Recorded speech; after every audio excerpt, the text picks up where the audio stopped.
the following presentation of the Southeastern Conference on ABC.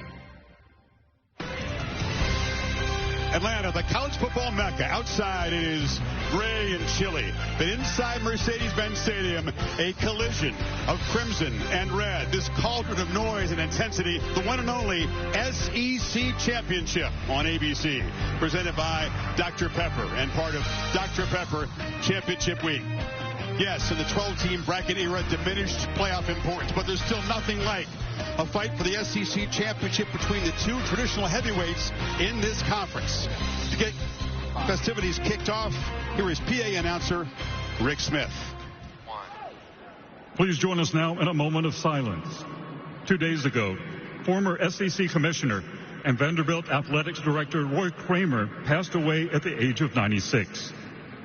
A pioneering leader who helped shape modern college sports, he launched the SEC football championship game and was the father of the Bowl Championship Series, the foundation for today's college football playoff.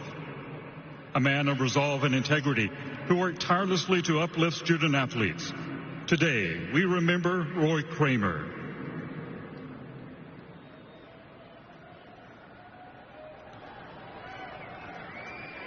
At this time, we ask you to please rise if you are able and join us as we honor America with the playing of the national anthem, performed by the University of Georgia Redcoat Marching Band under the direction of Dr. Brett Baucom, and the University of Alabama Million Dollar Band under the direction of Dr. Kenneth Ozello.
The greatest conference in the world is the SEC. Adversity will come at some point. Give me some! We definitely have a lot of history. We're excited to get another shot. It's that time now! If everybody is their best, nobody can stop us. Do your job right here! This is a ring game, so it means more. Let's go, man! That's what we come here to do! When the lights are brightest, we're at our best. Georgia, Alabama. I don't think getting better than that. This is a matchup everybody wants to see. It's going to be a dogfight. Come on! They got Crimson Tide! And welcome to the original and still most intense conference championship game. This is the Coors Light kickoff from Mercedes-Benz Stadium. Georgia and Alabama about 11 minutes away from kicking off to decide the conference championship for 2025. Our pleasure to bring it to you, Chris Fowler and Kirk Herbstreit. They like to say down here, it just means more. When it comes to this game, you can demand that it still means a lot, even though Georgia's a playoff lock and Alabama virtually is a playoff lock. Yeah, just talking to Coach Saban this week and even this morning on College Game Day about, Coach, this new era, the CFP. Tell me about this. He's like, this still is the game. Whether you talk to Kirby, Kalen DeBoer, all these fans in this stadium, the entire region, they point to this game still, and I can't wait to see these two brands going head-to-head head. Winner might get a bye, right? That's important. Yeah. Teams are beat up. It was 10 weeks ago in Athens, Georgia. The Ty Simpson and the Crimson Tide got out to an amazing start. 2 14-play drives to build the lead here. They couldn't miss on third down. The defense came up big in the second half, and Alabama, after a disappointing season-opening loss at FSU, made a big statement. Yeah, I think this is a turning point game for Ty Simpson, for Alabama, to go into Athens against Kirby Smart and to get out of there with a win. I think it was a springboard, take a little souvenir with the hedges there, and I just think this is a confident team. I think Ty Simpson changed because of the third down execution that you mentioned. He was so decisive, so confident, and I'm going to see if he can get that going again against a defense from Georgia that is determined to slow him down and get out of his rhythm that he was in that night. Have to do it without Jam Miller, the top running back, injured in the Iron Bowl, that game-winning drive. He's a security blanket for any quarterback in pass protection. Kirk, other guys will have to step up because Georgia figures to change some things from that first matchup and be a lot more aggressive.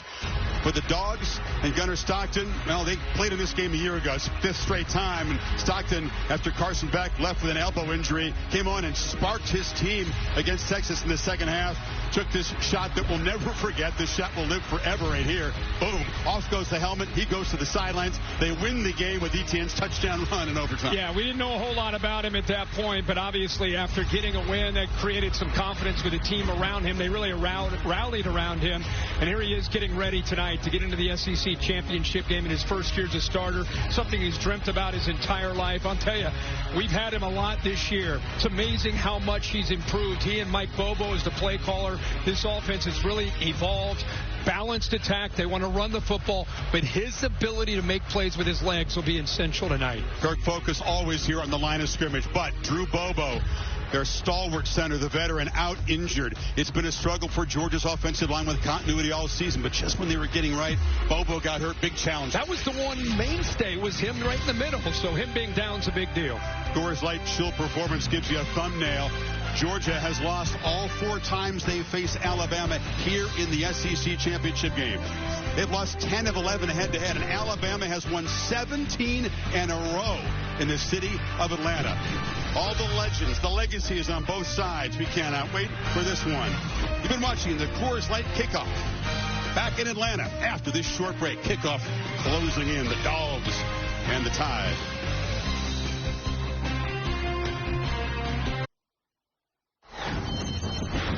You're watching Dr. Pepper Championship Week.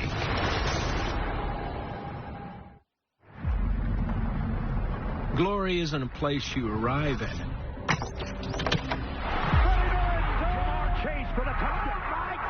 It's a road you travel. That should put the cork in the bottle. A road built on the weight of legacy, the names of legends, and moments that define forever. Every twist and every turn reminds you this is the toughest road in college football. These two teams find each other once again. For Alabama, this road has been traveled many times before, and now they walk it again, looking to reclaim what's theirs.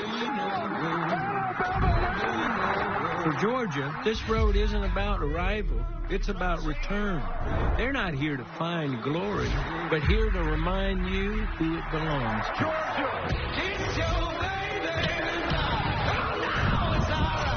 Both these teams have so much pride, and they want to be the big dog.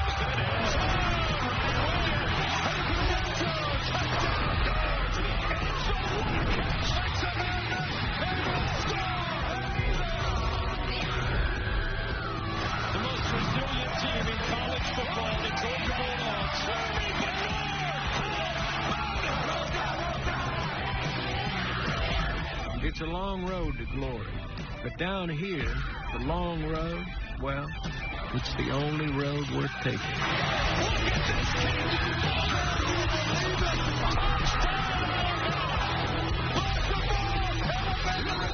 It doesn't promise the finish line, only the chance to keep going. Welcome to the SEC championship. Well, thanks to Woody Harrelson. Now you see me, now you don't, is really in theaters now. He's right about that. It's a long road to get here. It's a punishing road. It's about the strain and the pain and the resilience, and Georgia embodies all of that stuff. Another 11-win regular season under Kirby Smart. And Ryan Williams and Jeremy Bernard, the two big play weapons, can they light up this field tonight? Simpson will be looking for them as Williams looks to bounce back from a quiet Iron Bowl. Dogs slight favorites here. They won 8 days ago over Georgia Tech in a physical bloodbath on this field.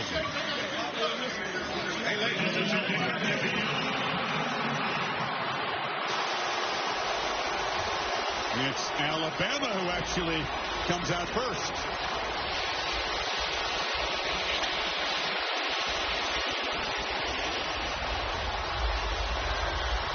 Kalen DeBoer always approaches these big games with so much calm. Different personality for Smart, but his big game pedigree speaks for itself.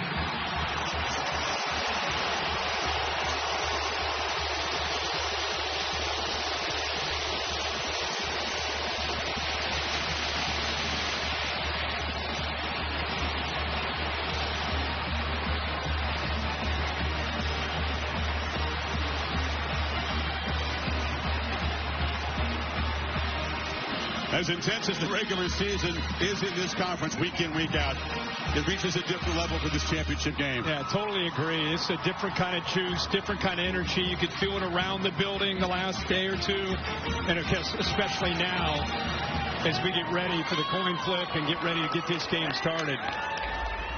Both coaches say, Kirk, that so much has changed for their teams since that game 10 weeks ago in Athens. Players have had to emerge and step up. Younger players, much more experienced, because some of the veterans, frankly, have been casualties of that punishing schedule. No doubt about it. I mean, it's obviously a different. Both these teams are different and matured and very familiar with each other. Veteran referee Dan Gotro in charge of this officiating crew tonight. Guys, let's go to him. Congratulations on representing the Southeastern Conference in the 2025 SEC Championship game. I'm your referee, Daniel Gotro. This is your umpire, Walt Hill. Georgia, you are the designated visiting team. This side is heads. This side is tails. What is your call? The call is heads. It is tails.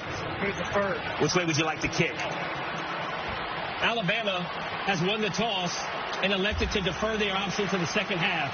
They will kick from the south end zone. Good luck, gentlemen.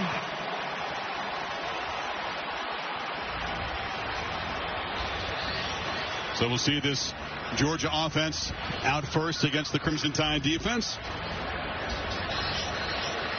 It's great to have both Holly Rowe and Laura Rutledge on the sidelines tonight. Let's go to Laura with Kirby Smart. All right, thank you, Chris. We're waiting on Kirby. He's right here. We're going to grab him. And, Coach, this game last season, you saw Gunnar Stockton thrust into action. He's still able to win the game. What's important for his success tonight, though? Well, a run game's important for it, him to get in rhythm, the other guys to play well around him.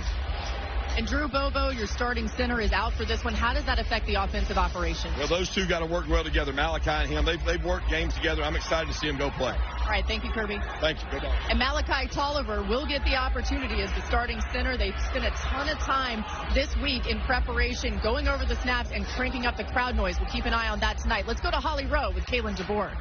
Well, Coach, this is your first SEC championship appearance. What's it like running out here with your team right now? Yeah, it's something you never take for granted. You know how much work it took to get to this spot. I'm excited to watch our guys play. Your two running backs are out right now. How will your young running back not only successfully run the ball, but protect your quarterback, Ty Simpson, and pass pro? Well, they're actually a little bit different, all of them. So, they'll get their opportunities. I'm excited to go let them see them play. Thank you so much, Coach. We're talking about Jam Miller being out. Well, Daniel Hill will get an opportunity. He's just a sophomore, and behind him, A.K. Deere, a freshman. Coach said if they don't pass protect well, they can use the tight ends at times. But both tight ends are freshmen, too, so young players will have to step up tonight for Alabama. Thank you, Holly. Josh Cuevas remains out. Georgia football first.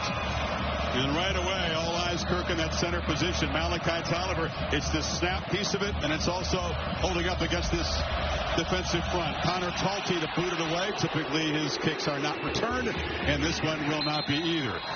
Because across the line, big number 96, Tim Keenan, has got his eyes on the quarterback. Yeah, he's a big, experienced nose guard, and he's going to give Malachi Tolliver all he can handle. I don't think it's just matching up against big 96, who's over 320 pounds, but it's the communication. What will Georgia do to help Tolliver in the middle? Look at the big man there ready to roll. Be interesting to see the pre to post snap movement by this defensive line, how it affects the communication.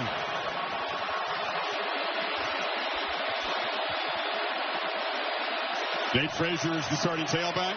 Dogs will rotate. Stable of talented backs. Quick pitch to the edge. Zachariah Branch is the dominant weapon of his team, and the speedster rips off a big gain. Keon Sabb drove him out. Here's the Burger King impact players. Well, Nate Frazier has established the run. Zachariah Branch on those quick screens. They want to get the ball in space, as you saw there against that blitz. Deontay Lawson, a veteran, 5 years, fifth-year senior. Really one of the glue to this defense is number 0, and then Bray Hubbard on the back end. They're going to get aggressive, try to blitz, see what they can do on Gunnar Stockton on early downs, especially first and second. At 17 in the opening play, this is a QB run. Stockton lowers the shoulder and takes a shot after a 3-yard gain.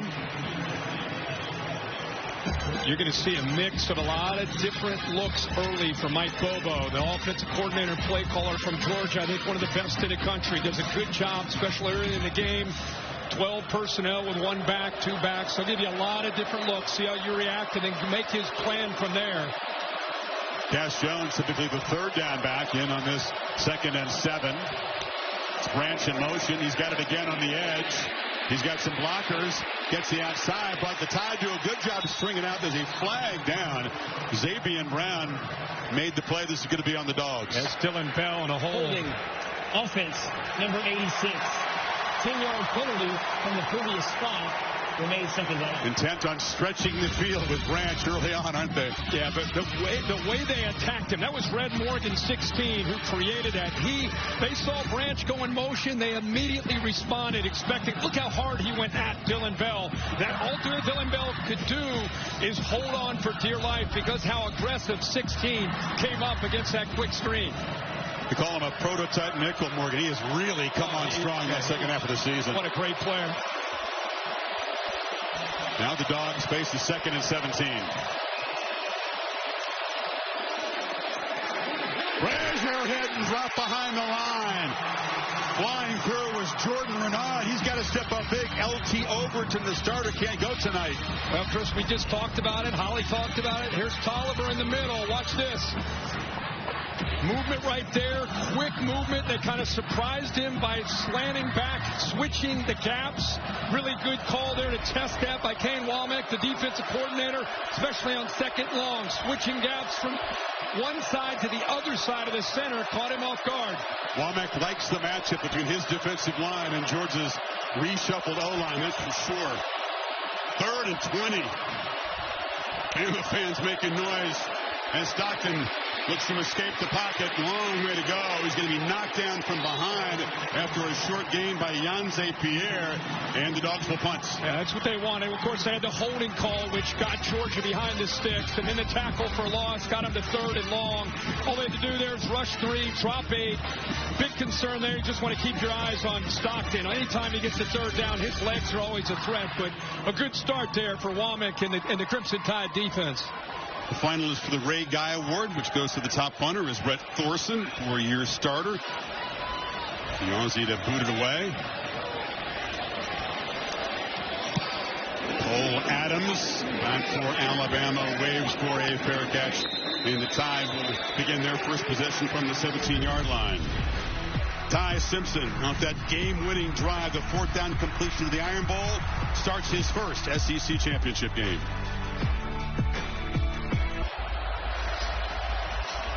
Ty Simpson, the 4th-year junior from Martin, Tennessee, did this against the Dogs 10 weeks ago. Despite a lack of explosives, Kirk, 24 of 38, 276, also had a 2-yard touchdown run, which provided winning points. Yeah, he was just in his zone, seeing the coverage very well. again, when his eyes and feet are aligned, he is dangerously accurate, and that's what Georgia wants to affect. Will they be more aggressive at the start of the game than they were in that first meeting? Handoff up the middle, and that is Daniel Hill is going to have to step up. He's a physical pounder with, again, Jam Miller out, Burger King impact players. Okay, he's 245 pounds as a back trying to get downhill. They'll try to get as much as they can with that running game. Jeremy Bernard is healthier. 5, keep an eye on him. They'll move him all over the place. C.J. Allen, what a career. Just there's always that middle linebacker that's the enforcer. That's number 3. And then Dalen Everett, veteran 3-year starter, is going to have to hold up on islands when they play man-to-man. Lots of shifting on Alabama's side. Georgia reacting to it. Typical chess match when these teams collide. Bernard comes in motion. And again, they test the middle of that Dogs defense, and Hill plows forward. It'll be 3rd and about 2. Glenn Schumann is the defensive coordinator. His team's really been playing well the last 3 games especially, and Ryan Grubb is a play caller extraordinaire. Yeah, he's outstanding. Came back from the NFL, the Seahawks, for a year to join Kalen DeBoer. Glenn Schumann, you're right, Chris. This defense feels different than the last time we had them against Texas. I just feel like they're still maturing, getting more confident up front, able to stop the run, and they're rushing the quarterback a lot better the last 4 or 5 weeks. Here we go. Alabama on 3rd down. This was the story of the first meeting. They need just 3. Lassir Brooks has the handoff. Dogs close in, and they'll drop him for a loss. Ellis Robinson got there in a hurry, and no 3rd down conversion for the Tide to open this game. Wow, what a job by Ellis Robinson out here on the outside. Waits, nobody picks him up. Easy to come up and run support. Love to see that from the corner. He's known for his ability to cover a 5-star, but there showing the physicality and run support. Nobody blocked him, set the edge, tackle for a loss. Robinson really coming on strong, showing why he was the top defensive back recruit a couple of years ago. Blake Dowd on to punt it away. And Zachariah Branch makes the fair catch at the 30. 44-yard punt. Tough sledding for the offense as the early going here in Atlanta. Georgia's second possession when you come back. Great tradition of this championship game. Starting center for Georgia, Malachi Tolliver with a tough task here, but Bobo is operating as a coach on the sideline, talking to Tolliver throughout any opportunity he can get, and joining Stacey Searles and recommending that they get set quicker as an O-line. So just stand up and wait around, get set, and then you'll be more ready to go based on what this Alabama defense is doing. What they're doing right now, Kirk, is showing a lot of pressure, just standing up. They actually back out and rush only 3. Stockton underneath. Delivers a pass, and Nate Frazier takes a huge hit from Damani Jackson. Well, Kane Womack is trying to hurry up the clock on Gunnar Stockton on these early down blitzes. This time they show pressure, end up dropping, sitting back in zone. He's a little bit confused. He tries to check it down, but there's Alabama defenders. This is Damani Jackson, like you said, Chris. But right now, a clear effort to affect the new center, Tolliver, but also, I think, come after Gunnar Stockton to hurry him up. Frazier being attended to. Already so shorthanded. Chauncey Bowen did warm up. We expect to perhaps see number 33 tonight. He did not play against Georgia Tech. Missed a lot of practice, but he was a big part of the game against Alabama. 119 rushing yards in that first meeting.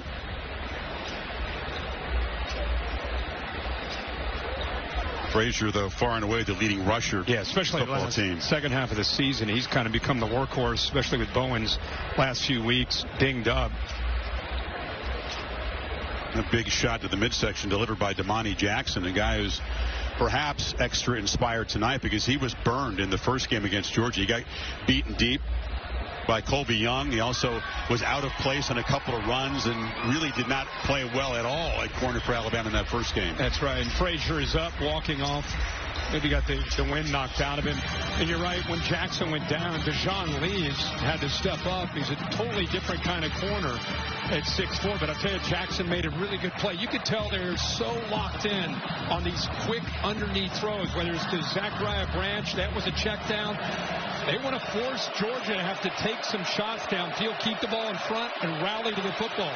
Once again, it's 3rd and extra long for the Dogs here. Stockton to Cash Jones underneath, and he makes a good effort, but he's going to come up a yard short of the first set at the 39. Hill Green knocked him down. They go back to the same look that they had on that 3rd and 20. They were 3rd and 14 to show pressure. Drop that mug look. End up bringing Deontay Lawson late. Pretty good effort there by the 3rd down back, Cash Jones. Both series, though, Kirk George's gone backwards. It was a penalty the first time. The loss here. Not going to do well tonight. 3rd and 14, 3rd and 17 against Alabama. So here comes Thorson again. Booming kick. Adams watches it bounce over his head, and it checks up beautifully and goes out of bounds. So Alabama be pinned back about the 7 or 8 yard line for their second possession. Dogs not doing anything on offense, but controlling field position. Well, the moment almost at hand, noon Eastern time, the exclusive reveal of the final CFP rankings. And, of course, the 12-team bracket will be positioned. Alabama virtually in. Georgia 99.9 to get in. BYU losing the Big 12 championship game to Texas Tech. And it goes those 4 first-round games on campuses the night of the 19th, and then a triple header on December 20th. And you're a Miami and Notre Dame fan. You're hoping for an Alabama loss. Pass across the middle, and quickly getting first down yardage is Isaiah Horton, coming off that hat trick of touchdowns in the Iron Bowl. Yeah, we were there. He had a huge game, did a really nice job, played with great intensity. Good job that time by Simpson, getting back, finding his primary target, and getting the ball out quickly. Going a little tempo now. Hill picks his way and is knocked down after about a yard and a half there by Xavier McLeod. Parker Brailsford in the middle of that offensive line. We've talked so much about the center on the other side, Malachi Tolliver, who stepped in. Good to see. The game we had at the Iron Bowl last week, Brailsford was just playing through pain. They really didn't know if he's going to be able to go, but he's had a great week this week. Said it's the best he's looked and felt in weeks, so it's good to see him in the middle. Yeah, they said he was just a warrior to get through the Iron Bowl, playing through pain. Two-back look. That's Bernard to the left of Simpson. And they fake it to him, and getting met in the hole and driven back.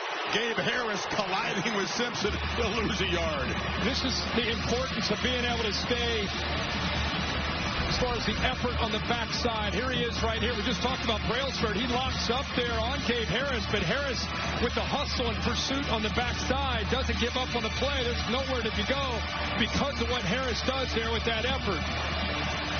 Sometimes guys on the backside, they'll see the ball going the other way. They'll maybe go a step or two slower. It gives the quarterback some room or a back to check it and cut it back. But with the effort and hustle there by Harris, nowhere to go. 3rd and 9. Dogs bring pressure. Simpson across the middle. It's incomplete. Bernard was in a crossing route, but it was a tight window. K.J. Bolden was in coverage, and another 3 and out for Alabama. Actually, they did get 1 first out of the series. Yeah, Chris, this is why we were so impressed with what they did in Athens. Look at this offensive line. I mean, look at the movement, the twist, the pressure. There's a lot going on in front of Ty Simpson, and his eyes need to be laser focused beyond that towards the line, towards the coverage, but good tight man-to-man coverage by the Bulldogs once again. Don't look away with punts and field goals. Special teams plays. There's a rich history in the SEC championship game. Right on cue. Georgia with the block. Bouncing around and fielded inside the 25. Kirby Smart had a feeling a special teams play would come into play tonight. And getting his hands on it was Cole's spear. They overload the left side of the Alabama offensive line. And like you said, Chris, right on cue. Good call. He comes clean. Nobody touched him. Heck of a job there to just take it right off the foot of the punter. Look at that. They had a couple guys there on that left side.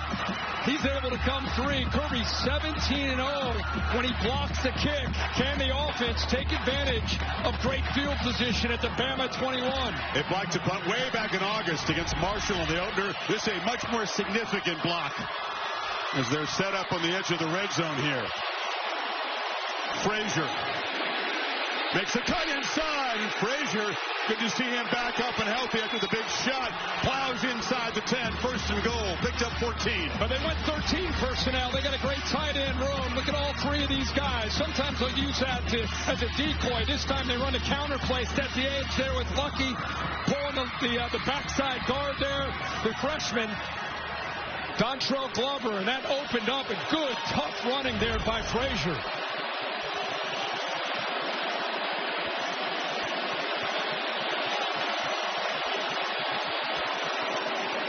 Frazier again.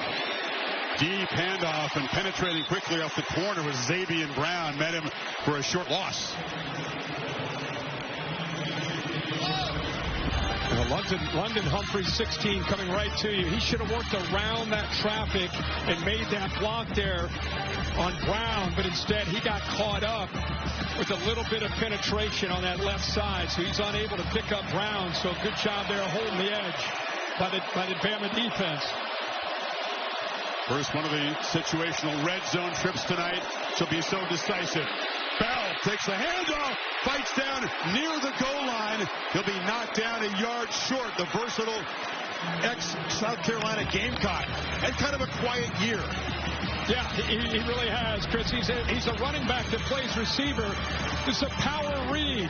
Depending on the look, the quarterback can pull that and get underneath behind the backside guard pulling, or you give it. Here he gives it to Bell with that read and got him close. Now it's 3rd and goal.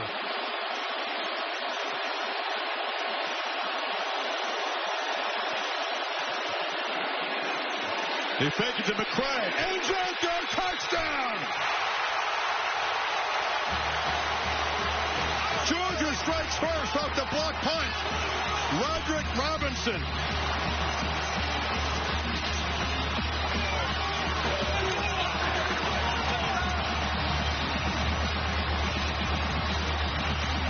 And I talk about Mike Bobo quite a bit and some of the play calling and the looks that he gives you. The fullback, he's really a running back lined up as a fullback, lost his footing initially, but with that 13 personnel, 3rd and goal at the 1, Bobo gives him a look. Look how fired up he is after that call. He gave him a look at the run, play action, boot the athletic gunner Stockton around the edge and find the open back out of the backfield. So the seldom used Roderick Robinson from San Diego. Touchdown set up by this block punt. Dogs fly in there. Get set up at the 21 and take 4 plays to punch it. And it's Georgia on top in Atlanta.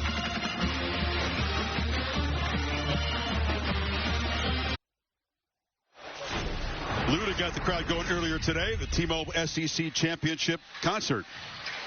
I can't lose with 22. Running in the back, so what? Better than the aqueduct. Hands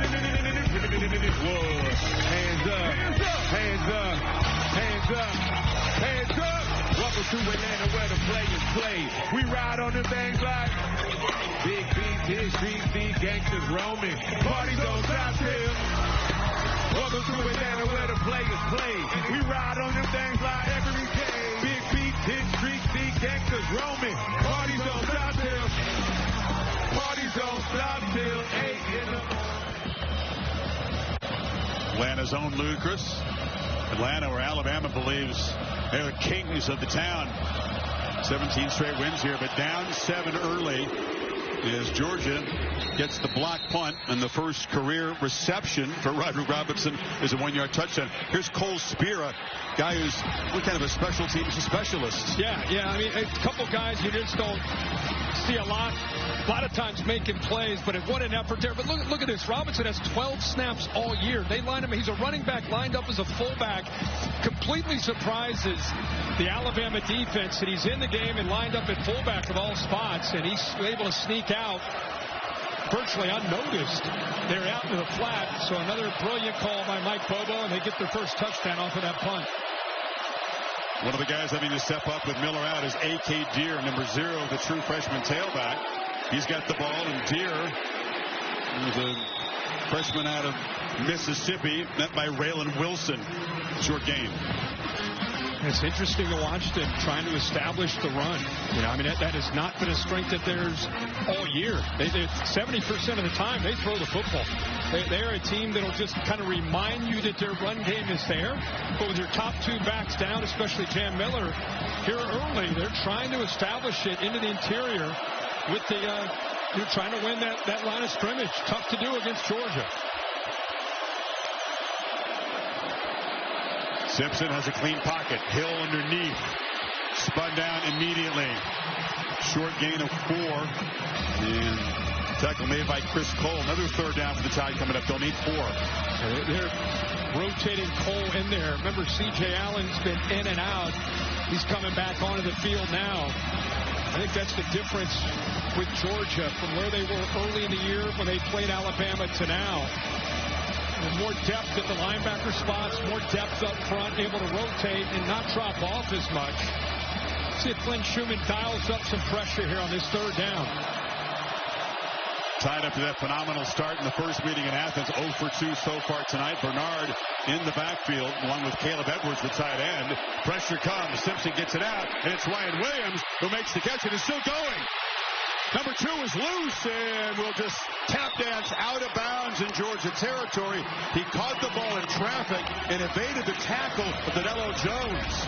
Big game. Well, we wondered last week where he is. In this time, you see how they use that motion. Now you create a favorable matchup. You give him to the inside there against Jones. This is what he does. It's the yards after the catch. Great route. Little whirly route back to the inside, then back outside. And then even though he's not the biggest guy, but 178 pounds, boy, is he lethal with the ball in his hands. Georgia fans don't want to see Williams catching the ball and spinning. That's what created that touchdown a year ago that beat him in the regular season. Simpson, deep drop on first down, downfield throw to Horton. It's incomplete. Went up high to get it. He was well defended by Ellis Robinson. Boy, Ellis Robinson, we saw that big play he made in run support. This is really what he's known for. Wondered if he got a hand on his football. He kind of worked through it. I think that just kind of came off of Horton's hands.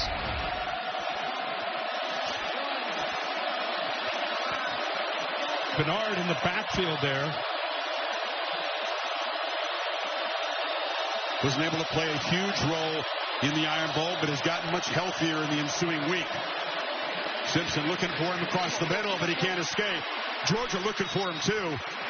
Ja'Cory Thomas all over number 5, a 4-yard gain. Yeah, they blitzed Raylan Wilson, so created a one-on-one matchup. Here he is in the backfield. The blitz comes from here, so now you got a matchup with the safety, which is exactly what Ryan Grubb would love to see. A little angle route, very close to being able to pull away there from Ja'Cory Thomas, but a heck of a tackle in space. Otherwise, he's off and running. He doesn't make that play. Needs 6 on this third down. Bernard motions over, 3 receivers stacked to the right.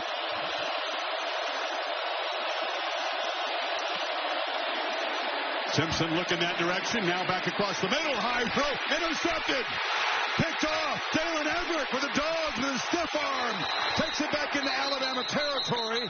A flag down at the end of the play, but the Dogs with the first takeaway. Looked like K.J. Bolden may have gotten a piece of that. Well, typically you see a blitz, you think man to man, but here he is out here on the outside, just kind of sits back, reading the quarterback's eyes. As that ball comes out, I think it got out clean. I think it just came off the fingertips there, like you said, a Horton. Return team. The 15-yard penalty will be enforced from the spot of the foul. First down, Georgia. It comes off of Horton. Yep, I guess you're right. He did. K.J. Bolden did get a fingertip on that. But the throw was off target anyway. It's behind him. And a heck of an effort. What a job by Dylan Everett to be able to catch that football. So the savage pads go to Dalen Everett. Had a couple picks, remember, against Texas in the SEC championship game a year ago. 2 guys fighting, and he's going to be penalized at the end of the return. Yeah, he got the face mask, so instead of being deep into Alabama territory again after a big play, because of that face mask, they're going to come all the way back into their own territory. Looks like they're going to put him at about the 43-yard line. What is it about this game, though, and Everett? Again, defensive, most outstanding player in the win over Texas for those 2 picks. And an early one here. Georgia from their 43. Feed McCray. Bumps ahead and then falls forward for a couple. And Georgia's defense came up huge against Texas a year ago. Boy, he's been such a good player for so many years in Athens. Has great size, 6'1", 190. You're right. They tested him. It didn't work. Yeah. That's why we made him one of the impact players tonight. He just seems to step up. When the lights get their brightest, 6 out of the edge, plays so well. Fake it to McCray. Stockton now flips it short to Oscar Delp. And the tight end lowers his head. Takes a shot after a 5-yard gain from Justin Jefferson. 3rd and 3, final minute of this first quarter. These kind of turn of events, Bama's defense put in some very tough situations. Tempo Kirk here on 3rd down. Delp out there on the edge, and Stockton diving, and it's a first down. So Stockton with the short scrambles can just frustrate a defense, and the Dogs in Bama territory as we'll begin the second quarter with Georgia up 7-0. And whether it's design run or just there creating with the scramble, you know, that's what they do a good job of. And I think Gunnar Stockton that time, he just felt it, saw that the linebackers cleared out, knew that he could get the first down and didn't hesitate. Took the yards while he could get them. So a block punt sets up a short touchdown drive. And then the first takeaway of this game has Georgia in business in Bama territory beginning the second quarter.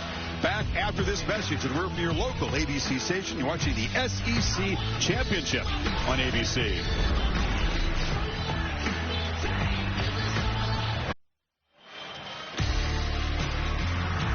And welcome back to the SEC Championship on ABC, presented by Dr. Pepper.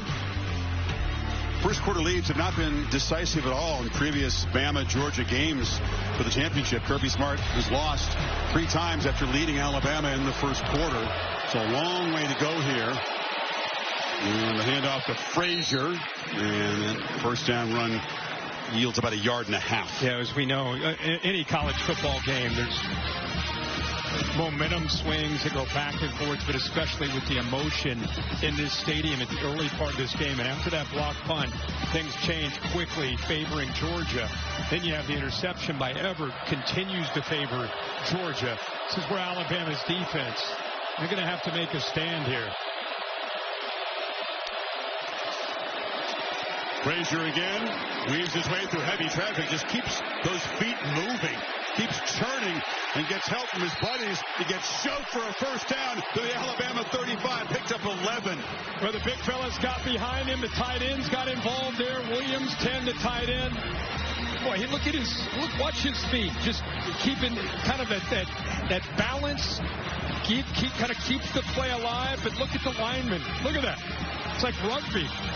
Just a herd of humanity just pushing him along for that first down. You're right, but you said it. It's a great lesson for running backs. Just keep the feet moving, right? Yeah. Bowens now spells him. And he tests the middle. Short gain. So much focus on Drew Bobo not being in there. Malachi Tolliver having to step in. The Dogs beginning to get a little traction here in the run game. And each rep Tolliver's playing, the more he's kind of getting over the whole noise about, oh my gosh, Alabama SEC championship. He's just settling into the game. And I think the guards around him, the experience around him, Gunnar Stockton, everybody helping out with an inexperienced center. 101 total snaps this year. It's a low number. 34 of those came here against Tech 8 days ago. That time, men in the backfield. Bowens driven back by big Tim Keenan. But right on cue, right when we talk about what a great job he's doing, Keenan's here. Whoops. Keenan's right here. And watch him move off of that block. And able to kind of wrap him up. Boy, he moves so well for a big guy. Kind of had to earn his keep. So much depth when he was early in his career in Tuscaloosa. So many talented players. Instead of leaving, he just kind of worked his way through the scout team and eventually, last few years, become a big part of the Crimson Tide line of scrimmage. Stockton running all the way. Jones is the lead blocker. And Stockton muscling down near the marker at the 25. You're right, though. The juice in Georgia since that block punt. Significant jump. Oh, yeah, 100%. And when you have a quarterback like Gunnar Stockton, they do such a good job having a +1, meaning one extra blocker, because he runs the football. And there's, again, this time you see Cash Jones with the push there to get him forward. Going for it on 4th down, 2 big backs, McCray and Frazier in the game. Now they motion around. Stockton under center. Back over on the right side. They're going heavy right. Sneak. And a 1st down. So they convert on 4th. That looked pretty simple. Look at this. Because they moved Freeling over, look at the defense. Look how they responded to the tackle over. Look at the gap over here. Very good job of kind of seeing how the defense responded to the tackle over. They went heavy themselves to cheat that way as a defense, so Gunnar Stockton went the other way. Delp crashing down to create the space. 10th play of this drive.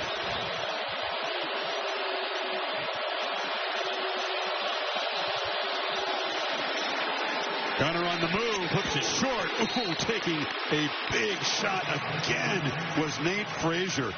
Yanze Pierre delivered a shot, and again in a pass reception, number 3 taking the lumber. You think about Pierre. This team is desperate for a pass rusher. He kind of emerges throughout the years. They're by far their best pass rusher. And now you see his versatility. You drop him, he shows pressure, then you drop him out in the flat, he's able to make a play out in space like that. Frazier can take a punch, we know that. From the pocket, deliver, Bell. Down the middle, Dylan Bell stretches to the 4. Dogs on the doorstep. Well, we just talked about Pierre and what a great pass rusher he is. He's right here lined up as a backer. Watch Gunnar Stockton. Looks left, comes back, and right between Pierre, he kind of moves in with his eyes. And Lawson, nice window, puts it right on a line to Dylan Bell. We talked about Bell's skills. He can run after the catch. Does a great job there inside the 5. Dogs with 3 tight ends. Alabama making late changes in personnel for this 1st and goal play. Frazier now hit for a loss. Quick penetration by big James Smith.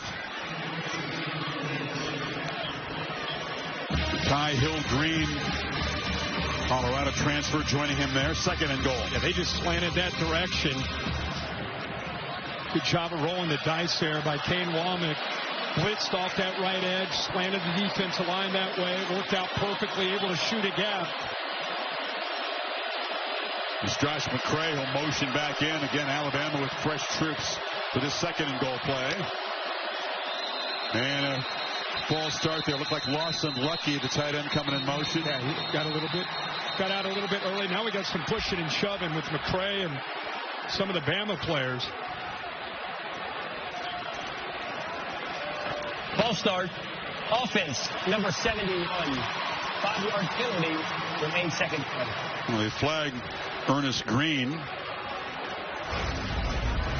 He was on the right side, 71 and 7. Kind of get out a little bit early there.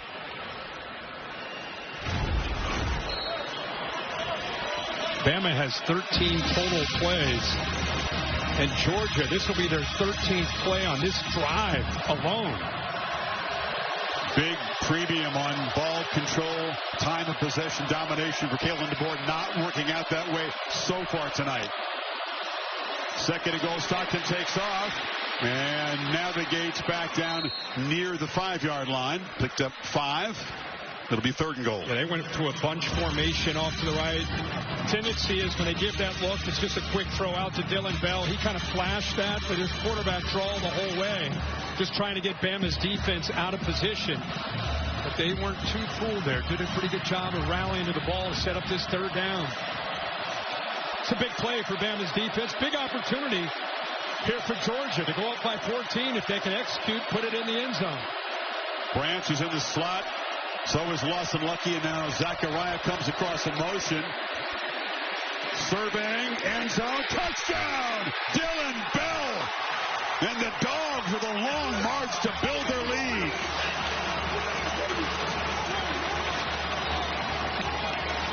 Dylan Bell, a big part of that drive. Boy, they got a matchup that they love to see. Dylan Bell is lined up right here in a condensed formation. And he's got a two-way because of where he's lined up. He's lined up against the safety and go left to right. Gives him just enough of a head fake there at the top of that route. Works to the inside. And how about the accurate throw by Gunnar Stockton? Talked about the quiet year for Bell. Just one regular season touchdown and 23 catches. Had 2 big catches on that drive, the 19-yarder and then the touchdown pass, all set up by the interception by Dalen Everett. So Ty Simpson, not nearly the efficient start that he had in the first meeting between the dogs. Now they have to come from 2 touchdowns behind midway second quarter.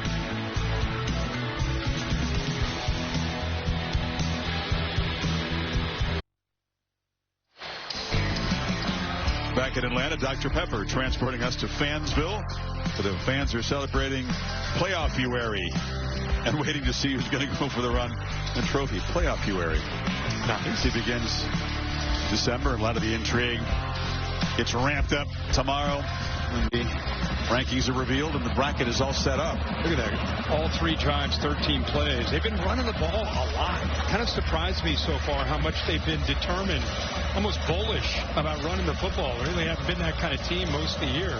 But Kirby, when he's up by 10 or more, he's 97-3. Except against Bama, where he's 1-3. That is the exception. High-speed highlights brought to you by T-Mobile 5G home internet. What it is, kind of a defensive game. Then we had a block punt by Georgia. They got the momentum. Big third down call there to get it to Roderick Robinson for a touchdown. Big interception by Dalen Everett. Got the ball back to Gunnar Stockton. And then another third down. This time he finds Dylan Bell. Well executed. Good job to create that matchup against the safety. And they go up by 14. How will Ty Simpson respond? And will they try to feature the pass game more? They have so many effective weapons who can make plays. And this is Sutter step. Ryan Williams. That little move got the Georgia guys frozen, and he got around the edge. So dangerous. Missed tackle by Danilo Jones. Another chuck play, 21. Yeah, I think you look at him on film, and you think he's quick, and then you get out in the field with him, and you lose your edge. Here he is right there in good position. Boom, he has that little stutter, and he gets around him. Jones, by the way, is a great player. But he went right around him. I think they're going to see if he stepped out of bounds. You see Kirby at the top of the screen kind of pointing that he stepped out of bounds. Yeah, Kirby's pointing at a spot maybe back inside the 40. Yeah. The previous play is under video review where the runner stepped out of bounds. Obviously, Williams is a twitch. He's also got the long arms, and he can be hard to corral. He's effective with his stiff arm. Let's see again where that foot went out on the paint. That hat kind of obscures it. Looks like he may have stepped out of bounds. We'll bring in Bill Lamagna to see if his keen eyes can determine. It was a first down anyway, but that looks like it is out of bounds there, Bill. Yeah, that's where I have him stepping out of bounds. But like you said, he's still got the first down. We thought number 2 might be ready for a big performance. He's not a guy that goes in and complains about not being targeted at all in the Iron Bowl, which is incredible that he wasn't. But he was determined on the practice field to show that he's all in. And he had great practices Tuesday, Wednesday. Simpson told me he believed number 2 was going to have a big effort tonight. And frankly, the Tide needs him to do something to be special tonight. So combine with Horton and Bernard and bring this offense back. Running the ball is going to be a challenge. Yeah, absolutely. Holly? Well, guys, it would be natural for Alabama to start pressing right now, down 14-0. But Kalen DeBoer wants to make sure they don't do that. He was running up and down the sideline, telling his offense one play at a time. After video review, the runner stepped out of bounds at the 38-yard line. It'll be 1st and 10, Alabama at that spot. Hey, guys, he just really wants them to focus on the execution of one play at a time, not get too far ahead of themselves. One last note, just pointing out this shuffled offensive line for Alabama. Cam Dewberry has not played yet, their left guard. He is out, but he's in uniform. That means Gino Vandermark's been in there. A little bit of a shuffle up front. So many guys have shuffled the different positions on that Tide front throughout the season. So after review, it's a 13-yard gain, not a 21-yarder, and a first down at the 38.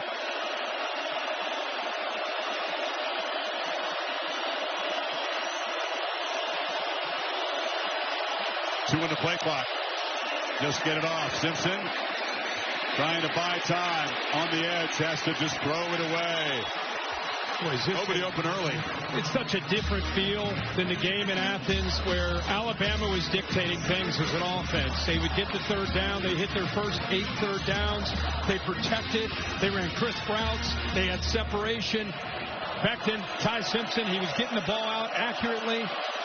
They're just not quite in sync yet against a much improved Georgia defense.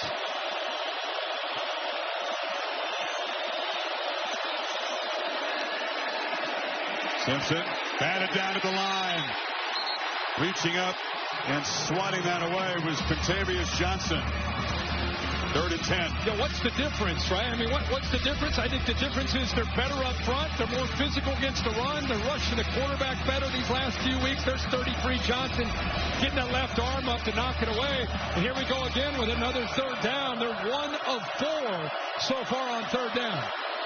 After starting 8 for 8 in that first meeting we talked about. Not sure Brooks hasn't been featured yet. He comes in motion. Simpson looking that way. Long throw. It's over the head of Brooks, who was well covered anyway. Pressure affected the throw one more time. Bama's going to punt one more time. They walk Zayden Walker up. He's such a great pass specialist right here, and then he works around.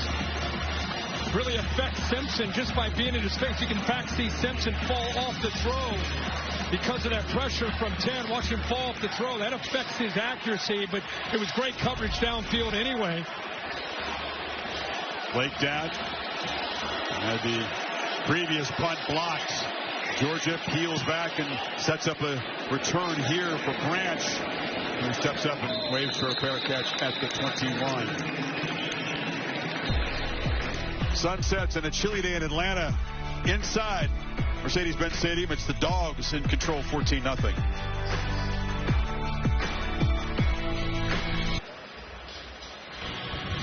AT&T with the CFP rankings.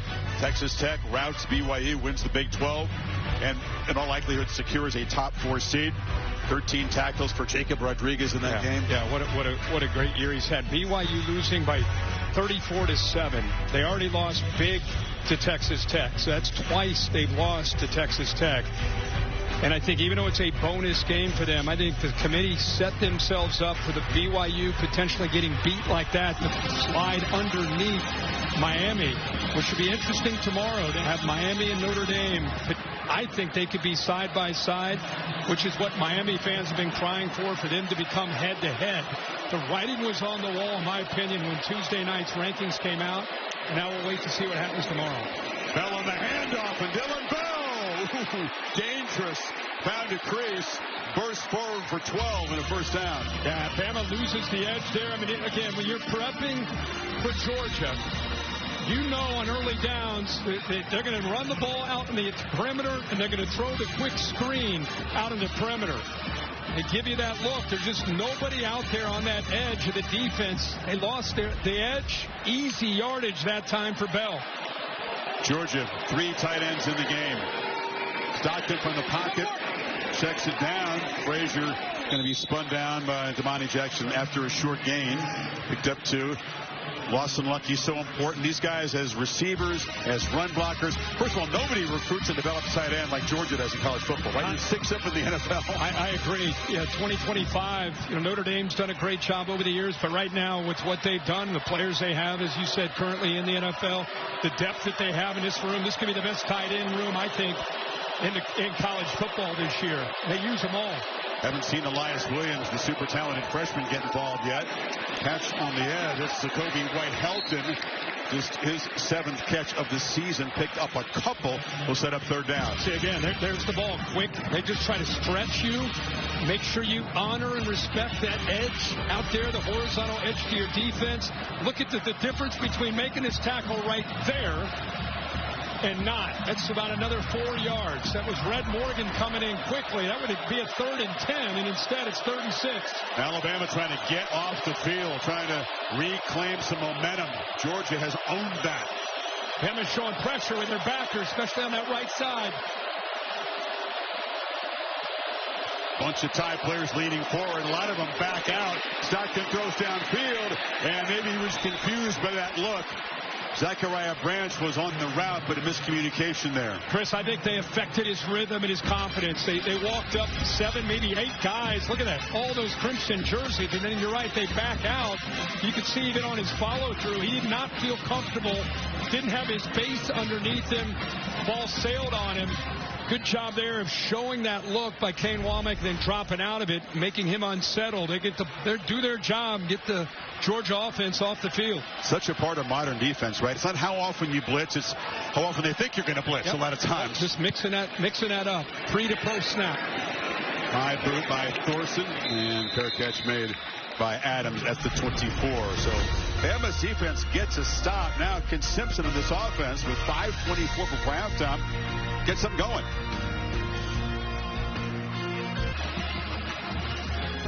Who's going to be on target at halftime in the Dr. Pepper cans? 2 students battling for life-changing grand prize of 100 grand in tuition from Dr. Pepper. Got to go chest pass. Just fire it. Boom, boom, boom. Gene Hackman and Hoosier. Pop it, pop it, pop it.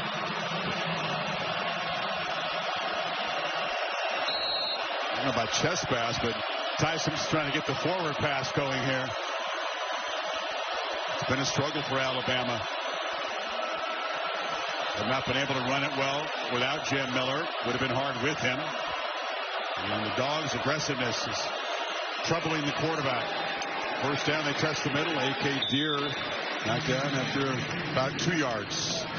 They continue to try to run the ball. Keep in mind, one thing Georgia likes to do, they like to keep Bolden 4 and Thomas 20 back as much as they can, especially in obvious passing situations. So if you have a too high safety look, what do you do against that? You got to run the football. Got to run the football into that look, or you got to hit the underneath pass of the crossing routes and get yards after the catch. So they got 2 safeties back again. Tough to throw the ball downfield with that look.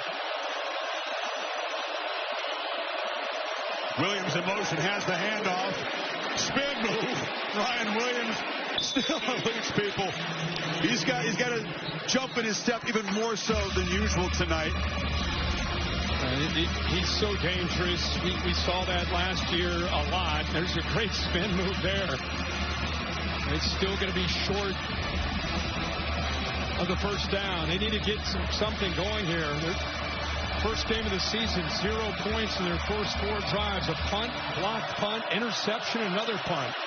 Only need 2 on this third down. Feels important. Oh, it's a low throw. Daniel Hill was out there. You want to make it a much more accurate throw when it's a running back in the pattern. Simpson knows that one's on him. I think that it's anytime you see an easy throw like that low, quarterback short arms, he's just aiming the football. Instead of just getting back there, if he threw that 100 times, he could almost throw that with his eyes closed. But when you're forcing things and you're trying to be perfect, you start aiming. And I think that's what got him there on that 3rd and short. If he puts that on the money, it's an easy first down.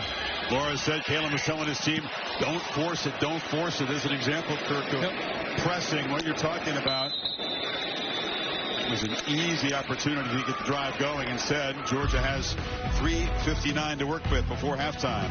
10 a.m. Eastern tomorrow, Sunday NFL countdown, and then Monday Night Football. Eagles with all those former Georgia Bulldogs, and the Chargers, ESPN2 and Disney Plus, and the Monsters Football Fun Day version of the game. Monsters Inc. World. You part of that? No, sir. No, sir, I'm not. Bama deferred, and they get the ball to start the second half as we get under the 4-minute mark. Georgia would love to build on this lead before then. Branch, tunnel screen, breaks free. Zachariah Branch, much like Williams on the other side, once he gets a couple steps, it's hold your breath. Broussard got it down, but it's a first down. Yeah, Ryan Williams is quick, but he's a different kind of quick. Zachariah Branch is low center gravity, really physical to go along with the quickness. So, been seeing this all year. The SC transfer. Look at that acceleration. You got to swarm to the ball, leverage the football the best you can against him. Bell on the perimeter, one-on-one. And wrestled down. Good tackle by Damani Jackson, the open field, but he picks up 8. And Chris, go back to the throw by Simpson. This is just another simple throw, but when you throw it out in front, you get yards after the catch. And that's what we've seen with Gunnar Stockton so far, early part of this game. Give it your receivers a chance to make a play. Frazier muscles for a first down to the 40. Yeah, well, this is all about the SEC championship, but if I'm a Notre Dame or Miami fan, I'm sitting here pulling for Georgia to just keep rolling along. Make this as big and as bad as you can for Alabama, because that could potentially open the door for Miami and Notre Dame if Bama were to get blown out here by Georgia. That was the conversation, that they need to win, and if they do lose, by how many would it give the committee second pause? They're 9th in the rankings, Alabama, coming into this. Bowens slams forward. I'm not suggesting they are going to get blown out, but I just know that there's so much. Would Bama get punished? In my opinion, Bama went to Athens and beat them there. Yeah. So it would have to get really ugly for them to be punished for losing a game. They have to play a bonus round game. 2-minute timeout. We'll talk more about that. These games are interconnected, and the subplots are plentiful on Championship Saturday. Dogs on the move, up by 2 scores.